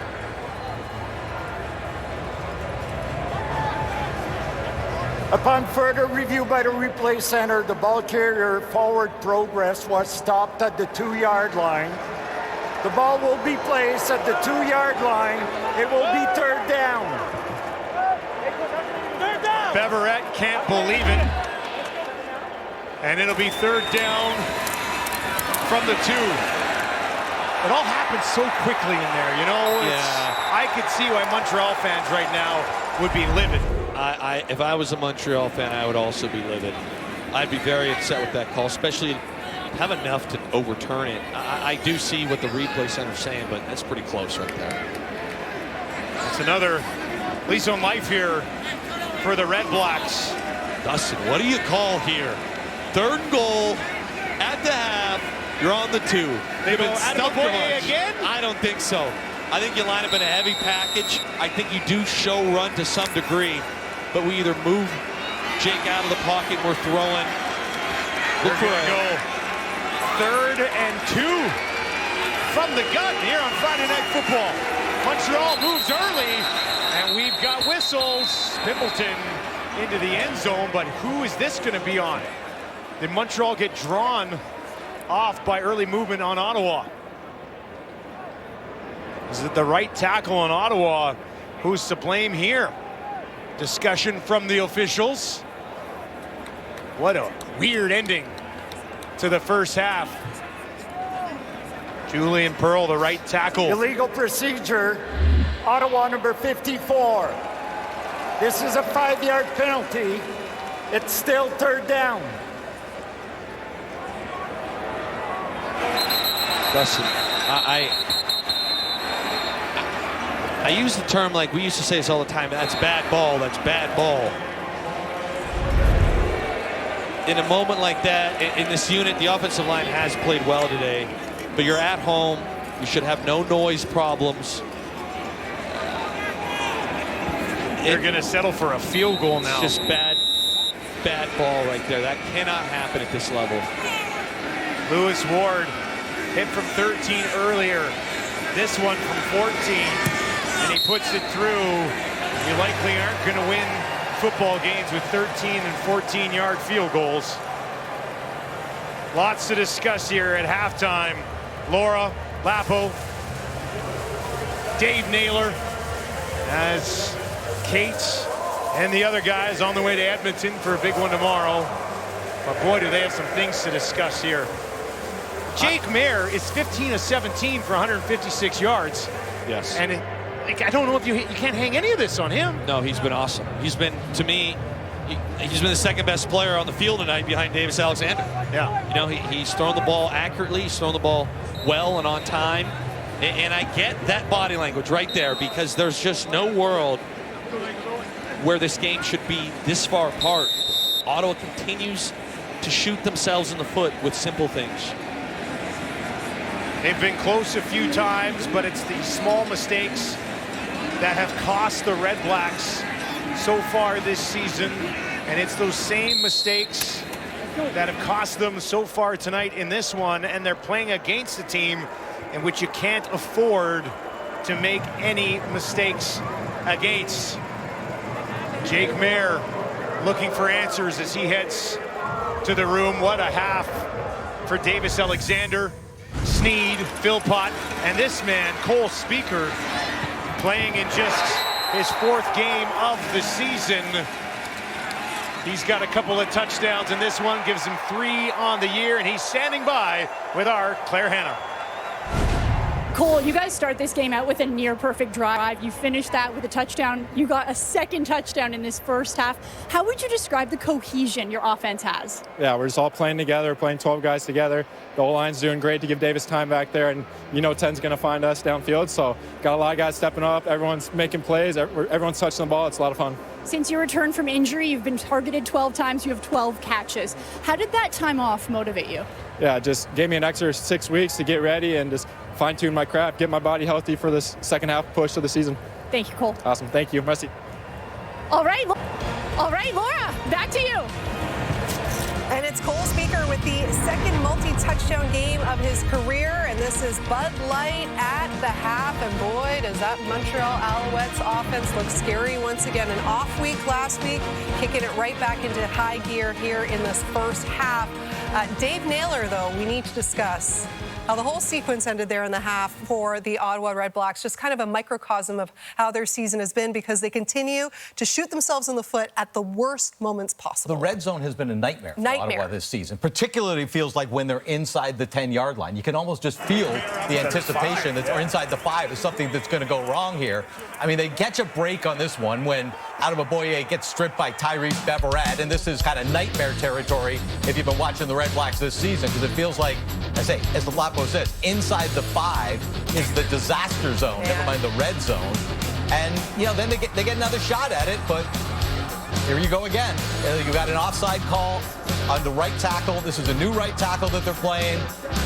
But you're going in the wrong direction. You're pulling points off the board. And with a team with a margin of error like Ottawa, you can't. Look, here's something interesting about this game. Both quarterbacks have 15 completions in the first half. One of them for 156, the other one for 287. And Lapo, we know the two stats that correlate to wins more than any in football: winning the turnover battle, explosive plays. Pass completions over 20 yards in the first half for Montreal, 7. For Ottawa, 0. You see that receiver screen they tried there. The one deep pass they throw, this is the only one in the first half. It's into double coverage, incomplete. It's hard when Jake has to be this efficient. He's averaging 10 yards to throw. Davis Alexander's averaging almost 20 yards to throw. Yeah, and I love what the Montreal Alouettes have done. 287 yards passing, 2 touchdowns. I'm gonna walk to the big backboard. All right, I'm going to show you a couple of things. Why Montreal can get these deep shots downfield, it's because of their protection. When you watch this football team the last couple of weeks, they've been able to, watch this, Tice right here, boom! What? This is what you call a chip. And he knocks the defensive end so he can't get the pass rush. This team protects their quarterback. 3 guys in for protection. Watch these blocks. These aren't clean blocks, but it's enough to get the throw downfield to the wide open Philpott. You got to get somebody to cover him over there. Now, watch this. You get a double team here on the end. Tice is right there to get another help to clean the pocket for his quarterback for another great throw. That time, I think that one's to Hollins. And watch this. Double team on the outside. Pull the guard to help out the tackle so you create a clean pocket once again. This is why Montreal's successful. It's a combination of quick throws, get the screen game going like you've seen, and then the next thing that's going to happen is as they're doing that, we're going to get max protection and we're going to take a shot downfield. That's what these guys are great at up front. Looked very, very easy in that first half. Speaking of easy, it is the Bud Light easy call. And we mentioned that Tyson Philpott, 161 yards coming into this game, shy of his first 1,000-yard season. Well, he's at 135 now at the break, and it doesn't get much easier than that. Wide open. The last guy you want to have that wide open. That was a 54-yard gain for Philpott, led to a Travis Tice touchdown. Of course, he had that touchdown nullified in the first half as well. A big opening half for those Montreal Alouettes. When we come back and our halftime continues, we'll start to look ahead to that big game in Edmonton tomorrow between the Elks and the Riders. Do it big, how we do it. Do it big, what we doing. Do it big, nothing to it when we move it. How we do it. Do it big, how we do it. Do it big, what we doing. Do it big, nothing to it when we move it. How we do it. Do it big, big, big, how we do it. Do it big, big, big.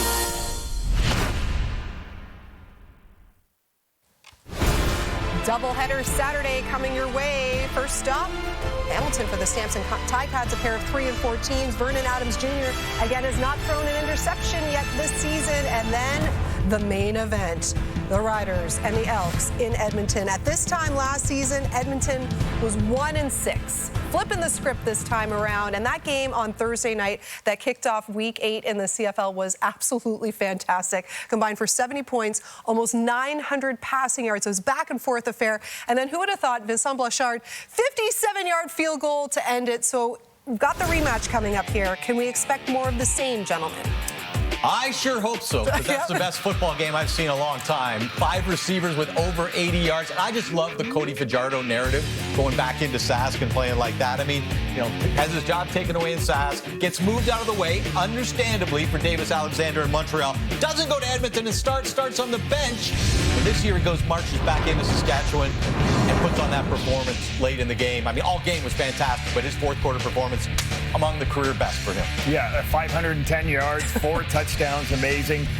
You know, and I think for the Riders had a tough week the week before. You know, I think their energy, their focus is going to be really like, hey, we've had a week to prepare. Let's go back and get. They had a lot of things going on in the background went on the week before. They're in a good position now to go, hey, let's get some retribution on what happened last week. Hey, I'm interested in the Edmonton Elks. Rankin once again, 39 yards. Yeah. He's such a great player. I want to see how the Elks are trying to get him touches and go. 3.3 yards average last week against that Rider run defense. So defense was very optional in last week's game.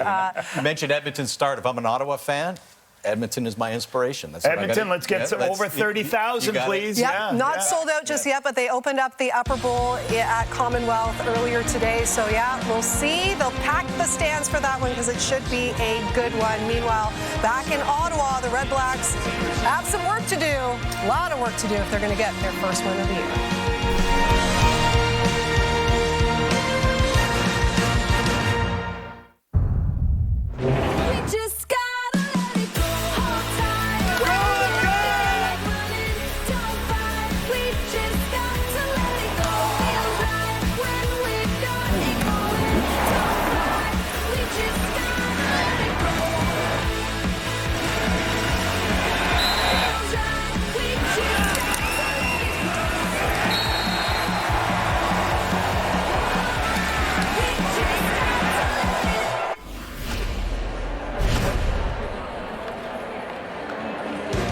Beautiful Friday night in Ottawa, especially if you're an Alouettes fan, as they lead 24-13. Davis Alexander, 287 yards, 2 touchdowns in the half. CJ Rivas of Red Blacks defense standing by with Claire Hanna. CJ, your guys' defense improved in that second quarter. How do you put more pressure and slow down Davis Alexander? I think just keep him in the pocket. You know, he's a better quarterback when he gets outside the pocket to go run around. So keep him in the pocket, be good in our sound techniques, and just play hard, play fast, man. The last time you guys played the Alouettes, you put up a lot of points in the second half, made it a close game. How do you do that again? I think it's about playing our techniques and doing our jobs. 1 to 12, every man do their job, and we should be all right. Thank you. Thank you so much. All right, well, they can try to keep him in the pocket, but he's torched him from the pocket so far tonight as well. I don't know what the answer is to slow down Davis Alexander. Yeah, to me, you somehow got to manipulate a way to get pressure. Because like you said, when he's sitting in the pocket, he's got such a big arm. There's just not much you can do. Or you can just have Jake Maier kind of run and gun with him. Which right now, he's hanging around in there. Ottawa will have the ball to start the second half, and we are underway with Adebaboye. Takes it up to the 30. Bullies his way up to the 40. Let's take a look at Jake Maier's first half tonight. They come in trailing by 11, but he's 15 of 17 for 156 yards. Yeah, when you're watching these, look at the ball getting out on time. Again, talking to Jake this week, he said, hey, my strength is short, intermediate throws, timing. And you can see this. Every one of these things, drop back, back foot, ball's out. It's accurate. He's been on point. The eyes look good. He's seeing it well. He's throwing it better. Needs a big second half. They want to win this game. Pimpleton, his favorite target in the first half, had 4 catches for just over 60 yards. And they'll get it to Pimpleton to start here. He's going to be wrapped up and hammered back down. Green was waiting for him, and he finished the job. Frustrating, very frustrating if you're an Ottawa offensive player. What they're doing is they're trying to create ways on first down to get in second and medium, and it just gets snuffed out immediately. The sweep to Pimpleton, tremendous play. Beverette was all over it. Beverette came from deep to make that play and blow it up. Loss of yards, 2nd and 11. Alouettes show 5. There's a flag. Maier dumps it off, one-handed by Bell. He's going to push it ahead. He's got enough. Very close to what should be a first down. I believe this penalty will be against the Alouettes. Defensive offside, Montreal. That penalty is declined. Result of the play is a first down. I think it was Mustafa Johnson. Yeah, jumped. Johnson jumps. You're going to see him right here. Boom. Little cadence work. Got him.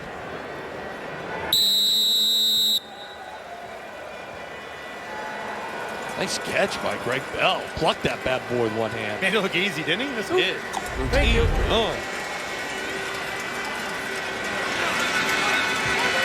Adebaboye stands in to the right of Maier. Jake looks to his right, nothing there. Hit as he throws.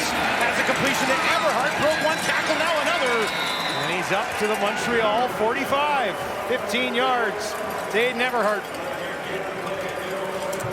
Gus does a decent job on the offensive line here. Noel Thorpe dials up a bit of a weird pressure. You're going to see guys kind of looping, moving around. They're coming in, they're coming out, and then you're going to watch Jake go through his reads here. So, hey, there's the pressure. Again, blocked up pretty well. Jake gets spooked a little bit, gets back to his third, maybe in his fourth read there. Finds Aiden Eberhardt. Big play. Eberhardt averaging over 120 yards in his last 2 games. Now they'll get it into the belly of Adeboboye, and he pushes it ahead for 3 yards. It's been an excellent pickup. Aiden Eberhardt so far this year, the former BC Lion, has come in here, leads the team in receiving yards, leads the team in yak yards, contested catches, and deep shots 30+ down the field. And when you have a guy that you can focus on the contested catches, you know, first in the CFL, he's tied for first, like 10 of 15, I believe. This guy just develop trust with your quarterback. Hey, when I'm in a panic, kind of like that, find Aiden, get him the ball, hope he makes a play. Eberhardt out to the right for Mayer. He's going to look on the other side, and Lewis hangs on to it. Gabianento had a bead on that, but Gino goes and gets it. Dustin, when you watch this here, I want you to see, if you're a young receiver at home, watch Gino Lewis. He's going to run a comeback. So as we roll it, watch him continue to come back to the ball. This is the difference between a big completion and a pick six. So it doesn't just stop. So he fights back and just is able to shield off Ento. That subtle detail, though, saves his quarterback from a pick six to a explosive play. Greg Bell back in the game at running back. Hardy in the slot to the right for Jake Mayer. 3 options out to the left. Jake's going to look down the field. Gino Lewis, too much. Never had a crack at it.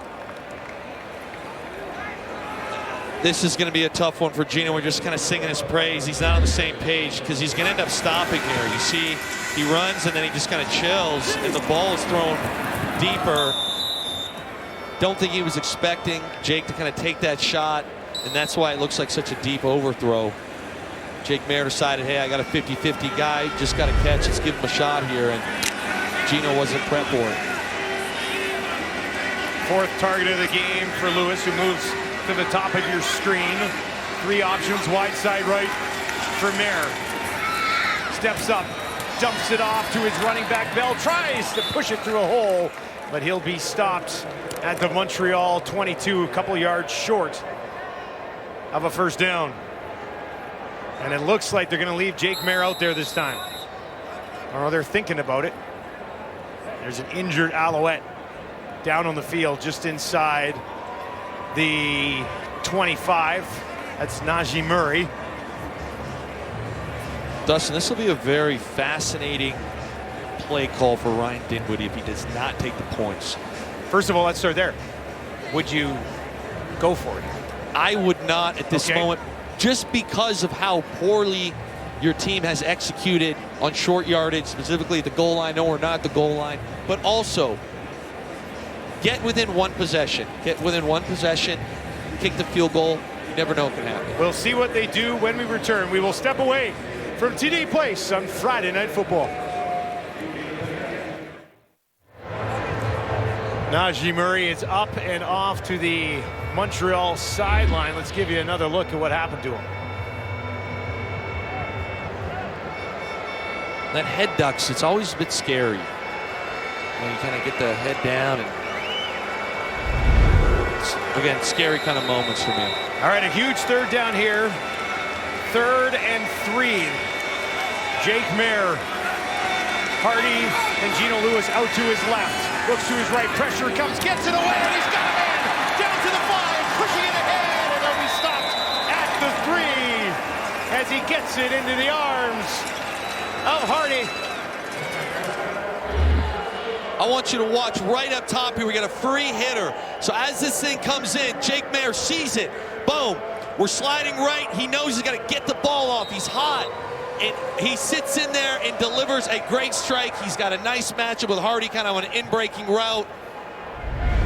Wait, you want to talk about toughness and grit? Jake Mayer right there to show both. Can they find a way to finish it? Mayer, keeper, in trouble, and he's taken down. A play that goes nowhere on first down. It's the bad news Bears down here right now. They can't block it upright. Again, everyone's on the line, so you should be able to figure this thing out.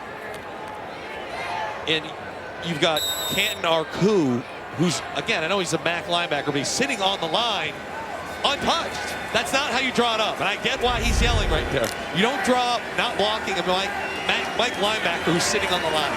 So frustrating to watch. 2nd and goal from the Alouette 5. Mayer looks to his right. Nothing there. Now goes over the middle. Broken up. Was looking for Hardy. Beveretts in the mix there defensively. Dustin, it looks like they're going again.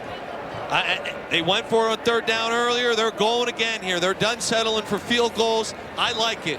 You have to. Yeah, I get it. The way your defense has played against Davis Alexander, we're going for touchdowns. What a moment. If I'm Ryan Didwinny right now, I've got 2 plays called in the huddle. Or potentially alert. I'm looking to see if it's man coverage or zone, and if it's man, some sort of rub or pick action. And it looks like man. 3rd and goal from the Montreal 5. Mayer with pressure in his face, gets it away, taken away. Alouettes defense does it again. Joshua Archibald picks him off just outside the end zone. And Ottawa's offense continues to stall. Mayer hammered. Turnover. Montreal gets the job done.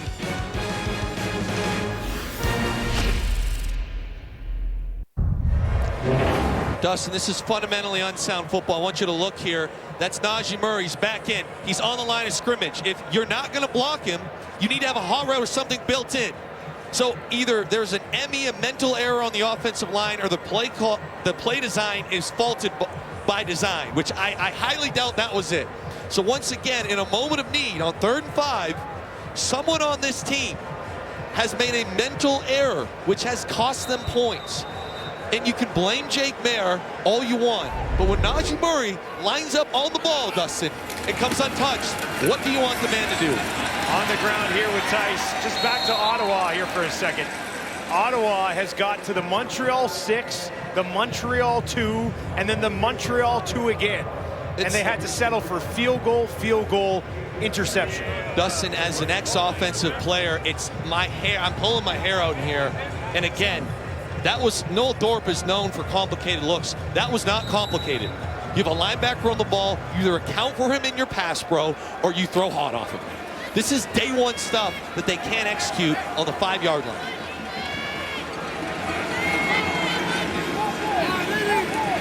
Second and short. Alexander over the middle. Sneed cuts it back, and here goes Tyler Sneed. They'll find the 50. They'll try to track him down from behind. Bounces off a tackle, and they trip him up just past midfield. He was thinking house call.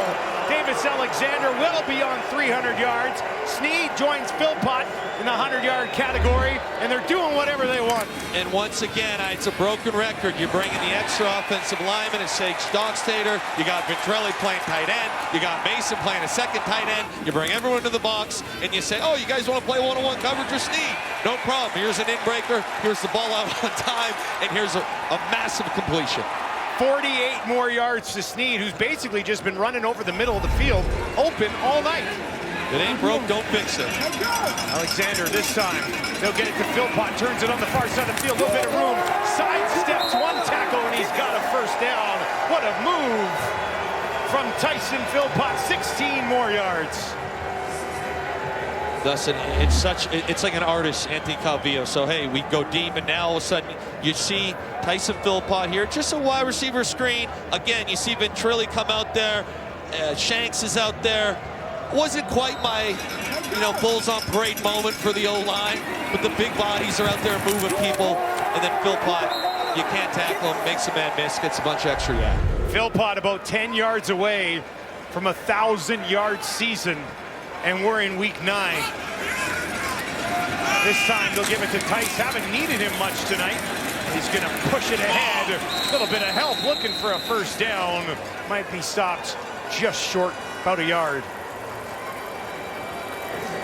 And again, Dustin, you talk about, oh, why don't they just adjust to the pass game? Because then as soon as you start playing a little soft and not respecting the run, Here's Travis Tice for you. Yeah. Here's Travis Tice on first down for a nice 9-yard run that, quite frankly, is starting to look like it might break for a lot more than that. Terry Wilson into the game. Pushing it ahead, short yardage, breaks a tackle down to the 20.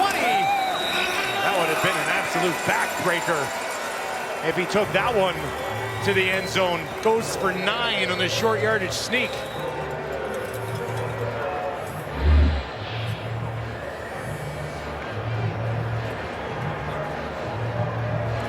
Montreal marching on here against Ottawa. Injured Red Black down just inside the 15. That is Shakir Brown.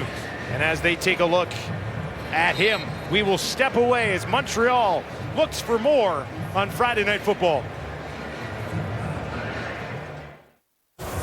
Tempo basketball presented by Instacart continues Sunday as the Tempo take on the Valkyries. Watch live at 8:30 Eastern, 5:30 Pacific on TSN. Well, it's been incredible watching the Alouettes offense go to work tonight. Davis Alexander's at 351 yards midway through the third quarter. Sneed, Philpott, both well over 130 yards. Speaker, a couple of touchdowns. Everybody involved. First and 10 from the Ottawa 19. Alexander, Sneed, finds a little bit of space. Touchdown, Montreal. They cannot and will not be stopped. 19 yards. Sneed's got his 5th of the season.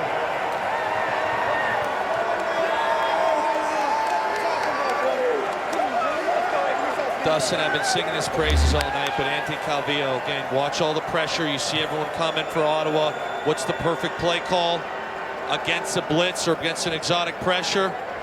A little wide receiver screen, but what was unique about that was it's actually in the middle of the field. Yeah. Take the tunnel screen and move it inside. Really well executed play.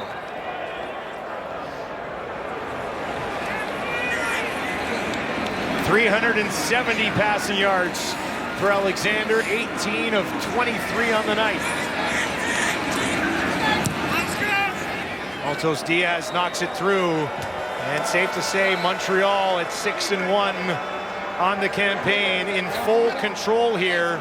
Up 31-13, capping off a 6-play, 109-yard drive that took just over 3 minutes and 20 seconds. Look at Anthony Calvillo right here. Guy's cool, calm, collected. If I called a play call like that worked as well as that play, I'd be throwing stuff, I'd be celebrating. He looks like his heart rate's sitting at... You know what he's thinking about? The next play, Luke. Yes, he's thinking about the next play. He's locked in. Now, I'll say this about Tyler Sneed right here. So you're going to watch him. Here he is right here. Okay, there's not a lot of guys that can be this comfortable going inside. So they got a tight split. So we patience, patience, patience. He's letting the defense come up the field, and then the timing is perfect. The accuracy, again, the O-line gets out. But why I say what's cool about it is that if you're a split second off there, or somebody from the Red Blacks defense snuffs that out, you're getting tattooed. So it does speak volumes that they pick Sneed as the guy to go in there, because he's fearless, he's tough, he's gritty, and he's patient. Again, you watch him there. He settles, lets everybody blitz, the pressure go. His wide receivers clear out for him, finds the crease. Nice touchdown, great play call, great execution. Short kick here. It will be taken cleanly at the 35, but really nowhere to go. Well, do you think you've got the leg for it? Old Dutch Foods is giving one fan the chance to win $500,000 of this year's CFL West Final. Visit kicktowincontest.ca. That's kicktowincontest.ca to enter. Dustin, you know, this week talking with Ryan Dinwiddie, one of the sayings I can't stand is like, oh, this team needs to learn how to win. He brought up a saying and said, and I totally agree with him, it's actually learn how not to lose. We used to talk in the NFL all the time that more games are lost than won, and it is the same across all football leagues. And on the flip side, you look at the 6-1 Montreal Alouettes, and just little things, teams that know how not to lose. What did they just do? They popped the kick up because they got 18-point lead. There's under 20 minutes of gameplay left, and they say, how can we potentially get burned? By kicking to Pimpleton. Yeah. So you know what we're going to do by not losing? We'll give up a little field position to make sure we don't get burned on a big play by a dynamic player in Pimpleton. Hey, I think we just heard Davis Alexander say, he said good play caller. He might have used some different words. Yeah. Hey. That was probably your best headed. Emerick Boutin is down, and they're continuing to look at him. Got that. Oh, they don't want to see that.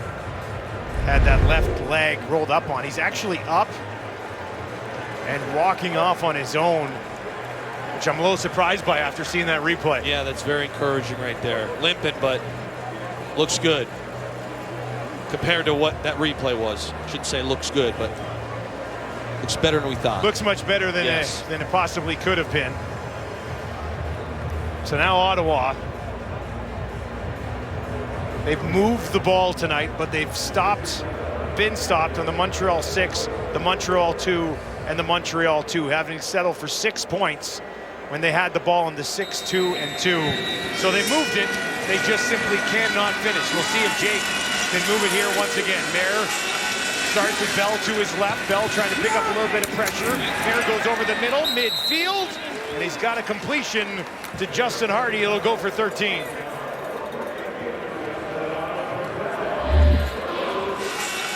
A little exotic pressure by Noel Thorpe, picked up well by this offensive line.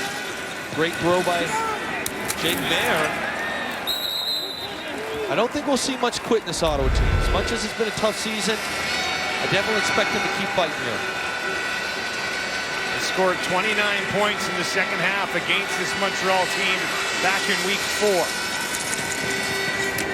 Right over the middle again. That time it's the big tight end, Robinson, with his first catch as a member of the Red Blacks. Little smirk there for... You know, that was a hand down tight end, sit right over the ball. We're talking old school. You like it? Old school football. This will be a fascinating play call. Wouldn't surprise me if they actually hand the ball off here. Montreal's been playing a little bit off, a little softer. We'll see. Montreal, some last minute adjustments there. They send for, Mayer gets it away, well thrown and into the arms of Hardy on the far side of the field. Another first down for Ottawa. Pre-snap, Jake Mayer's awesome here, and Hardy runs a nice speed out. So here he comes, he's gonna push up here. He's got inside leverage. I say speed because watch at the top, okay? It's real 1 foot. So when you see a 1 foot cut, that's your speed route. 2 feet, that's more of a square cut. So when you have leverage, you want to stay with speed. Jake Mayer takes his drop back, saw what's going on pre-snap, really well executed. Not much Murray can do there. No, no. By design, he's at a disadvantage. Now they'll work for the Montreal 36. Montreal only sends 3. And that one is gunned into the waiting arms of Keelan White. And it'll be a second and manageable here for Ottawa after a pickup of 6. Hardy so far tonight, 5 more catches for 57 yards and continues to sit third in franchise history behind Gabriel and Sinopoli. Mayer needs 4 more. White reaches down for it. And we're going to see where this ball is spotted. Close to a first down, might be just short. Dustin, sometimes you just got to appreciate the athleticism. I mean, look at this catch. The ball is ripped. Okay, he plucks this thing. Like, that is not easy. I know, oh man, he's a professional. He should make those. To be running that fast, the angle there, drop the hands below the waist. Really nice job by White. Now Bryson Barnes into the game, short yardage, 3rd and 1. Can he find a way through? Looks like he does. Easily got to the 25. They only needed the 26. And it's interesting because they've been in some 3rd and short situations. We haven't seen Barnes so far tonight. Yeah, and even Barnes coming out there, your stomach starts turning right now. Like how, and it's terrible for me to say, but you just think, how are they going to mess this up? Yeah. They've done the hard stuff really well. And they've done the easy stuff horrible. I should say it's not just the story of the night, story of the season for a Ottawa team that's lost by 2 points twice, had a game that got stopped when they got stuffed, when they were going up against the Riders. That was a winnable game that they ended up losing by 5 as Mustafa Johnson gets helped off the field here. And as Luke mentioned earlier, find ways not to lose. And Ottawa just hasn't been able to do that just yet. The only team that started 0-6 and made the playoffs, BC Lions, back in 1969. It's a long time ago. Long time ago.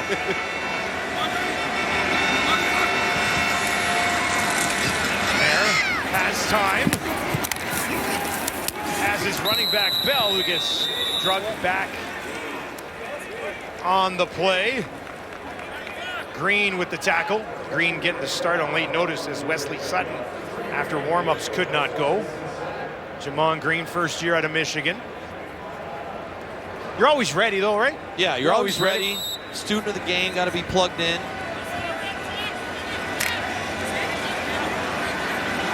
In that Montreal secondary, as they look to stop Jake Mayer on a 2nd and 6 from the Alouette 21.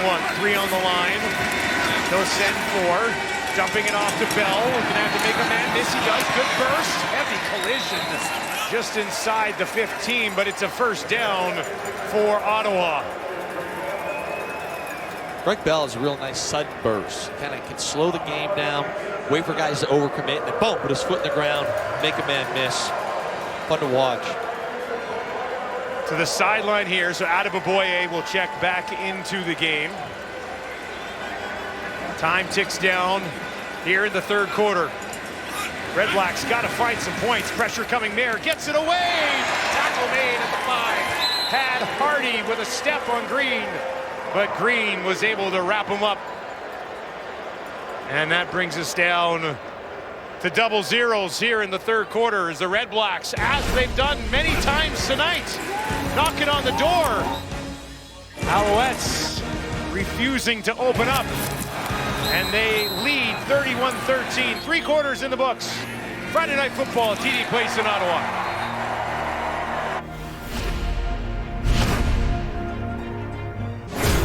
Montreal Alouettes looking to go to 7-1 in the year. They lead 31-13. REDBLACKS are losing, but you like that 283 from Jake Mayer there. Yeah, and I know I'm singing his praises a lot, Dustin, but 283 yards going into the 4th quarter. The interception was not on him. It's a 3rd down. He's trying to make something happen, and they can't protect. You got no help in the run game. I think 27 total yards, bad yards per carry. This guy is fighting for his life out here right now, and he's doing a pretty good job. You know, it's just so frustrating if you're an Ottawa fan because you got a really talented receiving room. You have a quarterback that has continued to get better and better every single week.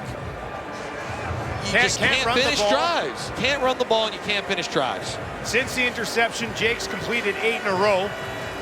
Back-to-back 10-play drives here for Ottawa, but can they find the end zone? Crowd here would love it. 2nd and inches. Mayer gets it out to White, cuts it back in. I don't even know if he got what they needed for the first down. It stopped short. 3rd and inches. Dustin, I can't watch. I got to turn away. I get what they're trying to do here. Just get the 2nd and inches. They struggled. You're kind of hoping Keelan White could make a man miss there. So 3rd and inches. They brought in Bryson Barnes early on this drive. Yes. He's not going to be in there now, and they are going to give us a 3rd and 1 from the gun. Somewhere the rec laws are pointing at the screen right now. They hand it off, nowhere to go, and Montreal's defense stops him again. Are you kidding me? Ottawa cannot find a way. Turnover on downs. Listen, again, I'm going to highlight, I believe it's Archibald. Okay, we're going to look at him here. He's sitting on the line. He's sitting on the line, Dustin. This time it's a defensive lineman. Here we are. Pretty sure this is it. Let's just roll it. Who's blocking him, Dustin? Who's what? Like, I get you. Oh, what is Dinwiddie doing? They're in shotgun. It's weird. You expect your players to be able to block a defensive lineman who is on the line of scrimmage. Like, I'm losing. I cannot even fathom what I just watched. I can't fathom now, it. If it's 3rd and inches, I do think it's ridiculous to be lined up. I agree. I agree with you with that. Here's Alexander. Bouncing around the pocket all the time in the world. Now he's flushed out to his right. On the run, he's just going to keep it and go. He's going to throw it away. Looked like he was ready to step out of bounds. Dustin, I want to go back. I agree. I hate the idea of being in shotgun. I do. But in Ryan Dinwiddie's defense, when you draw something up and you don't block a hands-out D lineman, and by the way, you're running right at it. Yeah. This wasn't like, oh, he's backside, we're not. Like, this is a rollback play. I can't fathom what I just watched. I'm losing my mind. You don't even block them. To the 6, to the 2, to the 2, to the 5. And they have 6 points to show for it. 2nd and 10, Alexander. And he guns that one in there to Sneed. And Davis is creeping up towards a 400-yard evening. This is a missile right here. Tight window. Ripped it in there. I'm still losing my mind. Season high for Sneed. He's had a heck of a night. That one goes for 17. Think about REDBLACKS fans and watch this season unfold the way it's unfolded. And then to watch Jake Maier, I mean, it's going to be well over 300 yards probably by the end of the game. And you settled for 2 chip shot field goals. Dustin, again, I'll get over it, I promise you, but I'm legitimately dumbfounded. And if Ottawa was the team that was coming off the short week, I'd be like, maybe we could place a little bit on preparation. Ottawa is the team coming off a bye. Montreal's on the short week. Correct. Montreal with the Sunday-Friday matchup here. And they'll go on the ground, right up the middle. And they haven't used them a lot tonight. But Tice has it.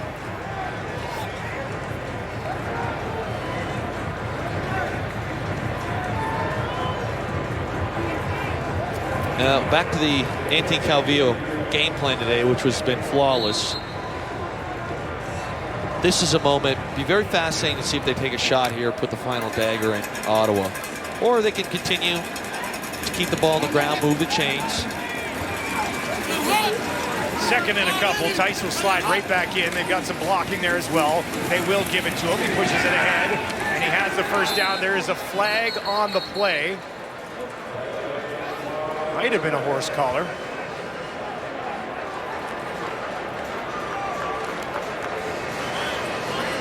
Major foul.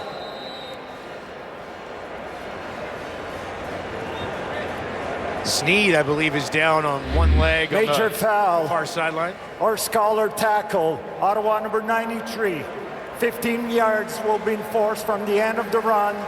Automatic first down. I believe this is a face mask and a horse collar. This is actually and a hip drop. You go face mask into a horse collar into the hip drop tackle.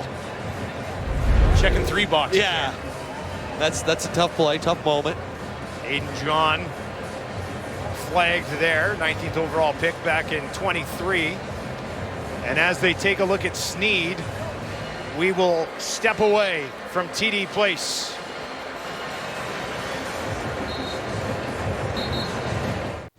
Welcome back to Ottawa. The 2026 World Flag Championships are coming up. There's the schedule for both the men and the women in Dusseldorf, Germany. I was wondering if you could pronounce that. That sounded pretty good. I thought I had pulled it off, eh? Yeah, I bet they have some great beer there. We've got some Football Canada VIPs. Eva Havaris, the CEO of Football Canada, in the house. And Joanne Pollock, chair of the board, GM of the Rough Riders, Ottawa Rough Riders, back from 89 to 91. Wonder what she'd say about this team. Find Philpott. He's 10 yards away. Now he's 2 yards away from a 1,000-yard season. If he was to get 2 more yards and hit 1,000 yards tonight, he would tie the CFL record for fewest games to hit 1,000 yards. That's the type of year this guy's having. And you said at fewest games, like you get 1,000 yards in a full season, you're pretty amped. 2nd and 2, just past midfield. Go get him, go get him. They'll go to Tice. Big boys in front of him, and marches it down to the 49 more yards on the ground. Just a sea of white pushing bodies, and watch Tice here. Just watch the intensity at the end of this run. So he presses up, makes a cut here, but this is where he's hungry, man. Boom, hits there, keeps the legs pumping. We're jumping out of this thing. Just the toughness jumps off the film. Montreal's offense, first in the league, averaging 443 yards per game, 2nd in points at 34.1. The Stampeders almost at 40 points a game. Ridiculous start offensively to their season. Now back on the ground again, and this is Tice time here for Montreal as they look to seal one away against Ottawa. If you're a Montreal fan right now, I believe Tyler Sneed is walking back into the huddle. So you're happy about that. And on 2nd and 2 here, they left Donnie Ventrelli. Oh, he's in all the time, but they left him at tight end. I believe they left Sage Dockstader in here. So it'll be interesting to see if they hand the ball off or if they go with this deep in-cutting route with the off the play action, which has done a lot today. Mason in there to protect as well if needed. And now he'll block as they hand it off to Tice, and he sort of stumbles his way ahead down inside the Ottawa 30. Davis Alexander's at 395 yards, his career high 441. He had a huge first half. Had a good conversation with Tice earlier in the week as well. What, do you go on the carnivore diet for a little bit? That's what they said. He was awesome. You know, getting to talk with him this week was a big highlight. Just, you want to go to a football guy. That's what he came off the conversation to me as. Just a football guy. Well, that's what I believe I asked Davis Alexander. I said, give me one word to describe Tice. And that's what he said. He's a football player. Yeah. It's 2 words technically, but football player. Tough, runs hard, good pass pro, catch the ball, does it all. He'll stand in behind his quarterback here, 1st and 10. They're throwing. It's Phil Pott pushing it ahead, and that will be 1,000 yards receiving for Phil Pott in his 8th game. You have to go to Terry Green in 1983, Hal Patterson in 1956. The other 2 players who did it in 8 games. We're watching history this season with Phil Pott. That is outrageous. That is an outrageous, Dustin. I mean, that is special. And you can use him in so many different ways in the offense as well. There's the ball. 1,000 yards already for Phil Pott. That's nuts. Davis Alexander, end zone, wide open. That's nuts. Touchdown. Flag back by the quarterback, but he gets it into the hands of Ferdinand.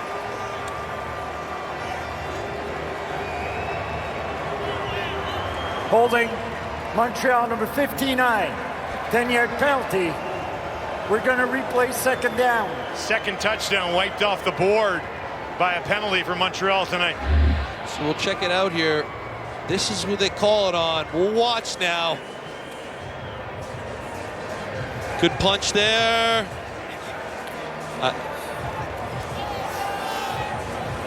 I mean, there's definitely not a hold early. I think they're calling the fall later. The ball's already thrown. That's another tough one. I do understand the throw. It had no effect on the play. 400-yard game for Davis Alexander.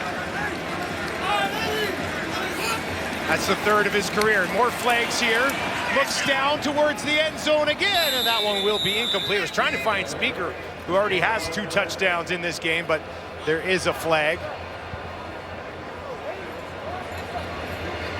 Offensive offside, Montreal number 85. That penalty is declined. It will be third down. Tyler Snead, second time he's been offside in this game. They'll probably be okay with it. He's got 174 yards and a touchdown.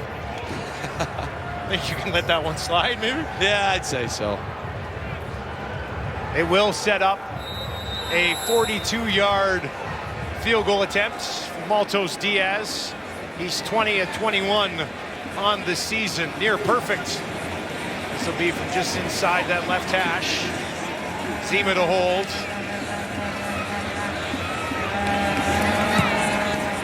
And as per usual, Maltos Diaz makes the kick.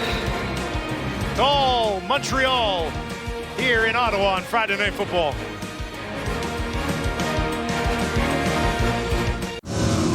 Time now for the Fisher Investments stat of the game. And we're calling it the Dirty Dozen. 12 straight losses in the regular season. 12 straight losses versus Montreal. 12 straight home losses versus Montreal as well. Not to pile on, but that's tough. That's real tough. Uh-oh. The paper bags are out. Oh, man. I grew up a Detroit Lions fan, being from Windsor. And those were very common when I was a child. I also grew up a Detroit Lions fan. Hated my life for about 30 years. There, Everhart spins off a tackle. Does enough there, I think, to get the first down.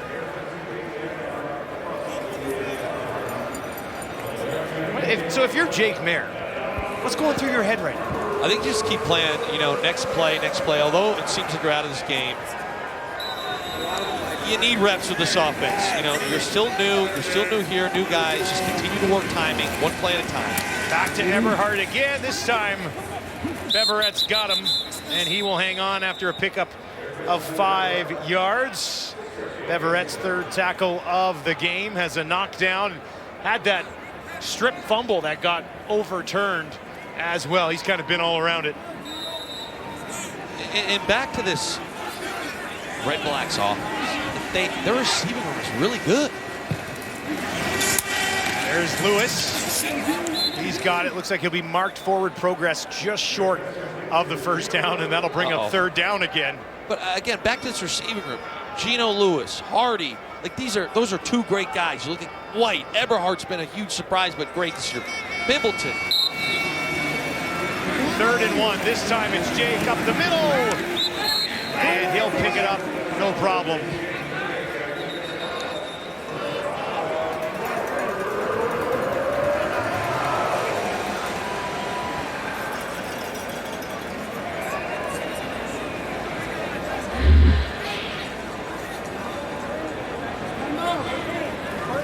Here's another look at Jake this time. And Ottawa has called a timeout. Fans still loving these first downs. Just wish they had a few more of them. Timeout, in Ottawa. Some critical situations earlier in the game. And you talk about this offense, and 13 points, it's criminal. But they're going up against a defense in Montreal that coming into tonight, when it came to opponent's completion percentage, they led the league. First at 66.9%. You go into opponent's second down conversion, they're second in the league at 49.3%. Like, this is a defense that has statistically played extremely well. And Ottawa has done some great things against them. Bears over 300 yards. He's got man wide open. That was Hardy, who circled back around and dives ahead for a first down. Now, this is an Ottawa offense, though, that's 8th in the league in yards for, 9th in the league in rushing the ball, 7th in points for. They turn it over more than anybody, and they've got the fewest big plays as well. Tonight, though, injured player, not much on the ground, but over 300 through the air. Dustin, if you're a offensive-minded guy, coach, player, and you come into training camp, those are the first things that your coach says, hey, we need to be great in these categories. And you just went through all of them, and they're basically dead last or second last in every single one of them. Not good. All right, we are going to step away as they look at Canton Arcou of the Alouettes. Friday Night Football continues here on TSN. CFL on TSN continues tomorrow as the Stampeders take on the Ticats at 3 Eastern, noon Pacific on TSN, CTV, and Crave. And then later, the Rough Riders will take on the Elks in a big rematch, 6 Eastern, 3 Pacific on TSN. That one, the second half of a home-and-home in Edmonton. Couple big matchups tomorrow. There, Hardy again. And the ball comes out. He looks like he's hurt. It's picked up by Montreal, and they're going to go back the other way. Jamon Green, touchdown, Alouettes. They blow this thing wide open.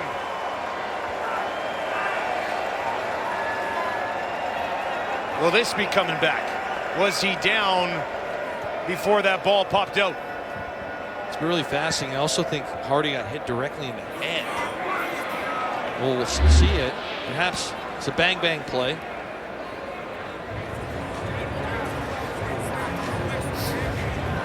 Ruling on the field was a fumble recovered by Montreal.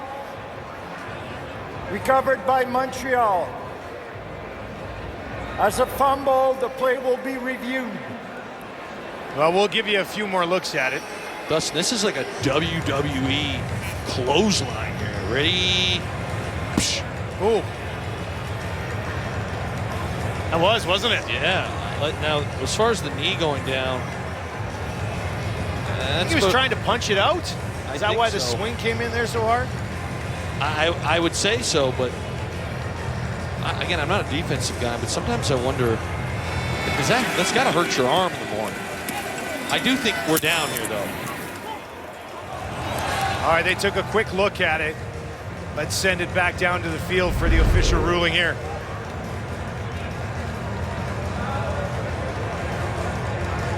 Upon further review, the ball carrier was down with contact at the 30-yard line. It will be second down.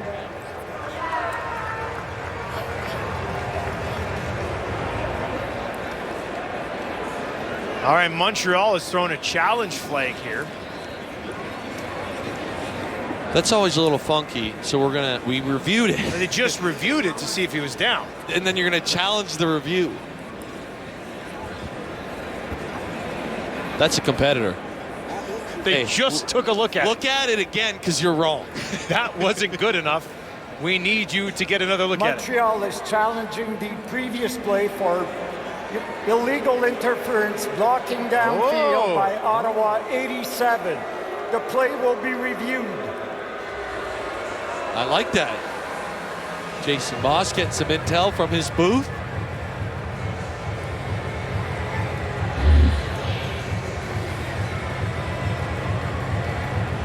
So they're going to challenge this right there. This is what we're looking at.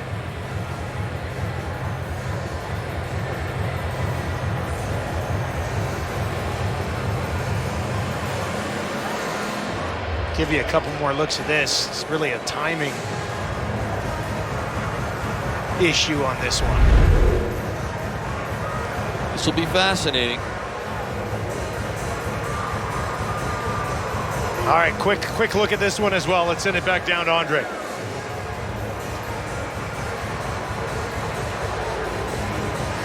Upon further review, there was illegally blocking downfield by Ottawa 87.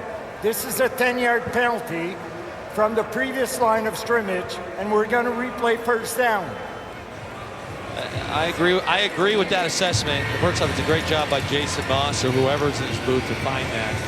But by the letter of the law, you do need to wait for your receiver to catch the ball before you engage in any contact. That one view you showed, you can kind of see he's pushing right away. Little push, yeah. So that's a legitimate call. So after it's all said and done, we've got a 1st and 20 on the Montreal 49 for the Red Blacks. 5.5 to play here on Friday Night Football. Doubleheader coming up tomorrow on TSN. 13 straight completions for Jake Bear. dumps it off to his running back, who had a one-hander earlier in the game. Could not get the job done with one hand there. Second and long.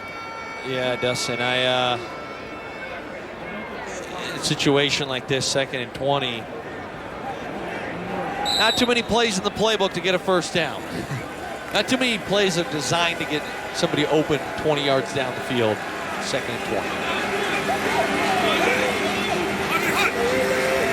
Mayer looks to his left. Now he's going to take off up the middle. And Jake Mayer will be tracked down from behind. And that'll be 3rd and long. Ryan Dinwiddie's keeping the offense out there. We're running and gunning. They're still competing. Got enough yards or he's going to give it a shot. Jake Mayer does not take off from the pocket very often. He'll throw from it here on the 3rd and 11. Montreal only sends 3. Drops everybody else. Down the field. Incomplete. Hardy looks like he's frustrated. Thought he should have had it. Yeah, he's got to catch that. So Montreal brings 3, drops 9, and Hardy just slides behind the zone right here. It's a little stick nod. See how he went outside and comes in? And the throw is low there because Jake is trying to protect him. Kind of slide under that thing. That's one Hardy's going to want back. Hardy, 7 catches on 10 targets tonight. Team leading 77 yards. And he'll head back to the sidelines. Montreal gets the ball back with about 4 minutes to play, and they lead by 21. Davis Alexander, smack dab on 400 yards. Now they'll hand it off to the backup running back, Rashawn Baker. He's had a couple of touches tonight. That's his 3rd carry of the game. Goes for about a yard. Timeout, Ottawa. Montreal. Timeout, please reset the game clock to read 3 minutes and 55 seconds. This will make it 5 wins in a row for Montreal. They head home next weekend to take on Edmonton. Just so in a battle of the yes best from the West versus first place in the East. And I know that there's, and I've been one of those guys, the West is obviously a much tougher division, but that shouldn't take anything away from this Montreal team because they are across the board a tremendous football team. They got a great offensive line. Travis Tice running the ball right now has been phenomenal. The receiving room we talked about all night. Quarterback is an MOP candidate. Defensively, they do a lot of great things. 2nd and 9 for Davis. Looking for Philpott. He's got him at the 50. And he can tack on a few more for Philpott. How about 20 of them? And we talk about offensive line. Again, look at the protection. Really nice. A little clear out inside and coming underneath is Philpott. They certainly make it look easy, too. Philpott, in the week 4 meeting between these two clubs, had 198 yards. You say, oh, he's never going to do that again. He's at 182 right now. Baker broke the first tackle, pushes it ahead for a pickup of about 3 yards on the play as the clock ticks down to 3 minutes here in the nation's capital. And it's been all Montreal all night as the first place Alouettes walking all over the Red Blacks on Friday Night Football.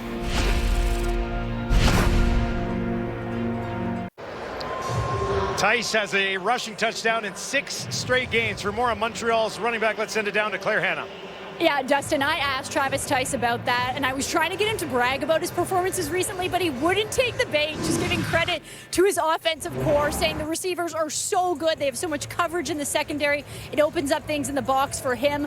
But more importantly, he hasn't always played running back. He played quarterback in high school, helping Pratt High School win a state championship in Kansas. Now, the Alouettes actually showed the team this high school footage from this season, and Tice, he got called out because last season the Alouettes were looking for someone on the team who had taken snaps under center and could run short yardage plays, and Tice did not volunteer to put his hand up. Now, Tice claims he doesn't remember, or maybe he was in the bathroom, but we need to get to the bottom of this. Yeah, he's obviously, as we said earlier in the broadcast, just a football player. Now here's a flag as Davis goes down the field. Tice has been outstanding for the last couple of weeks. What do you say? He was a quarterback as a freshman and as a senior, running back, sophomore, junior year. Looked like a mutant there in his high school. I like that. How about this? I mean, you can't talk about a better 2 weeks. Can't get much better than that as far as rankings go. And when you've got Dedrick Mills doing what he's doing, Justin Rankin in Edmonton doing what he's doing, and for the last couple of weeks, this guy's been the best running back in the league. Yes, and tonight the numbers aren't crazy. Only 62 yards, but he's done it on 10 attempts. You're averaging 6.2 a pop. It's quite a nice, another great night at the office. Coming into this game, he was averaging 6.3 yards per carry. So basically, par for the course for Tice in this one. A rare punt for the Alouettes tonight. Zima, low driving kick. Pimpleton will watch it. And that one out of bounds at the 4-yard line with 2:46 on the clock. 42-yard kick from Zima. And that'll be it for Jake Mayer tonight. Jake Mayer, 311 yards, 34 of 41, and the 1 interception on the outside, just outside the end zone. Bryson Barnes gets the ball the rest of the way at this one. Played at both Utah and Utah State. That's a bit of a wild, you go Utah to Utah State. It had to be some drama there, Dustin. Has to start it on his own 4. Right to White. He was wrapped up immediately on the play by Goudry after a 6-yard pickup. So Jake Mayer, there he is. There's a look at his final numbers. Once again, the only number he cares about would be a 1 in the win column. Just can't find it. Yeah, it's tough. Again, he got 6 incompletions on 41 attempts. One of those was a drop. You feel for the guy because you come out here against this defense and you have a performance like that and you have 13 points to show for it. And as much, I'm not trying to take anything away from Montreal and this defense and Noel Thorpe. It's really not my intent. But when you're sitting there and you don't block linemen or linebackers on the line of scrimmage, it should be included in your count. Barnes in trouble and he'll be wrapped up. Certainly makes you scratch your head. So it's been Jake Mayer's job all along. They do have MBT, had some family commitments, wasn't here tonight. I'm with you. Like, this is not on Jake tonight. He had a pretty good game against a pretty good defense, but at some point you go 0-7, got to try something different. I don't think so. Again, maybe I'm in the wrong camp here.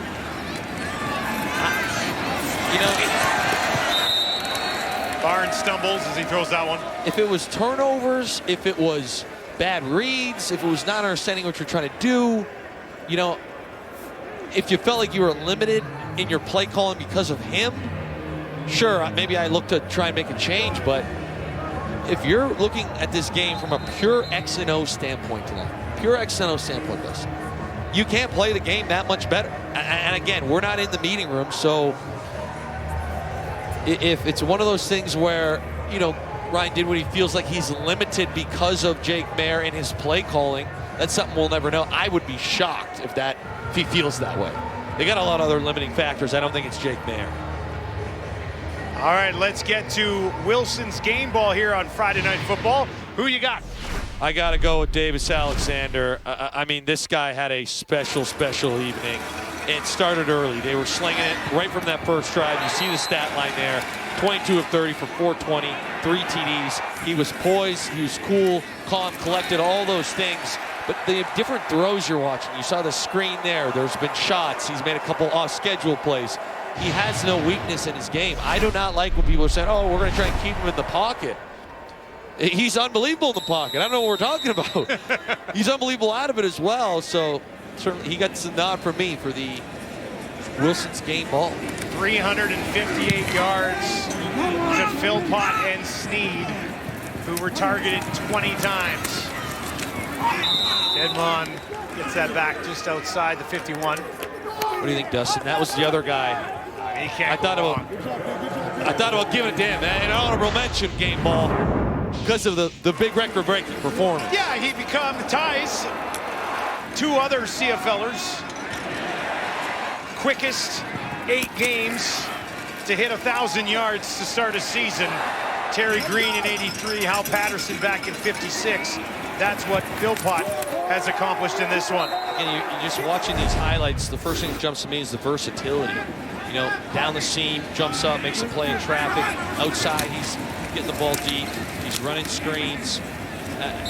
You didn't see a ton of it tonight, but when you're talking with Jason Moss and you're buzzing their film offensively, he also can get his hands dirty and do a lot of blocking. And he's a guy, if you're a kid in Canada, you're a receiver, I would watch Tyson Philpott and I would try and model my game after him. Because when I see it, I don't see much weakness. Again, he's not just some diva that's only catching deep balls. He's doing literally everything. Also, honorable mention to Snead tonight, who had 174 yards, and he had a touchdown. I feel bad. We're jamming up. Too many options. But you know, I was talking with you when we were on the way here today.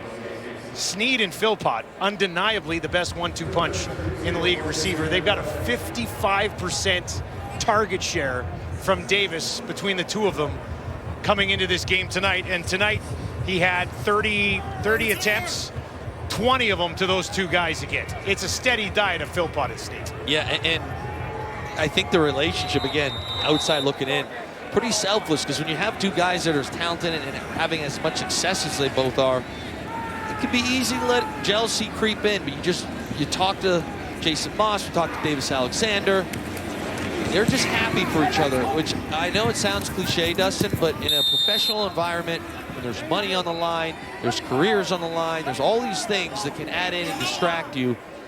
When you're playing out there with your boys and you care about your teammates and you're selfless, it's a powerful thing. Montreal about to lock up their 5th victory in a row. Their only loss by 3 points against Edmonton, who also only has 1 loss on the season. Ottawa now dropped their first 7 to start the year. Montreal also 4-0, will now go to 5-0 against the East. We'll give you a look at the standings in just a moment. Barnes has to start on his own 7 again, late in this one. And he'll go to Adebaboye. Adebaboye will pick up a first down, a little bit more for Ottawa as well. Let's declare this one over and take a look at the East standings. There's Montreal comfortably in control of the East at 7-1. Hamilton and Toronto, good little battle brewing there between 2 rivals for second, and Ottawa now 0-7. And there's an interception to seal off the night as that goes into the arms of Lorenzo Burns, and now Burns is going to take it to the far side. Finds the 25 and will be forced out of bounds there. And a little salt in the wound for those still here in Ottawa. And again, Ottawa not on the same page. Obviously, we're in garbage time, but Barnes thinks that there's going to be a bender or a seam route, if you will, that kind of wraps in there. And his receiver's running a corner. So, in all my time playing, corners don't generally convert into benders, or again, an in-breaking route. That's generally not a conversion. Could be, I guess. But another mental error by the Ottawa offense. And it'll be victory formation for the Montreal Alouettes, who started this game on fire and just never looked back. Dominated all 3 sides of the football tonight. Offense, defense, special teams as well. Dustin, and what's scary about Montreal, if you're a fan of this league, is until tonight, and I kind of brought this up, to Jason Moss this week when we talked to him. I didn't think they had played near their best ball. Like, they've played well, don't get me wrong, but when you watch the film, I'm like, yeah, you know, the couple things they can really clean up still. It's not like they're playing out of their mind. He agreed with you. And he did. Yeah. And that's what's scary, because they're 6-1, and tonight I did think, especially offensively, they played out of their mind. It was unbelievable. But this team is nowhere near, like, their potential still. They're a wagon in this league. If they can stay healthy, sky's the limit. A 7-1 start for the Montreal Alouettes. Last time they did that, just 2 years ago in 2024. So Montreal looks to be the real deal, no doubt about it, with what they're able to accomplish. Davis Alexander now 6-0 against the REDBLACKS. He goes for 420 yards and 3 touchdowns. Huge games for Philpott and Sneed. If you had those guys in fantasy, you're loving it tonight. And Ottawa left once again searching, desperate for answers.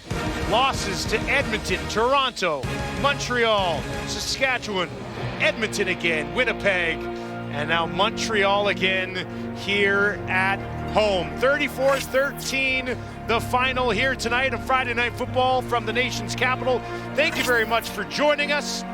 Sports Center is next with Mark Rowe and Matt Scooby. Good night from Ottawa.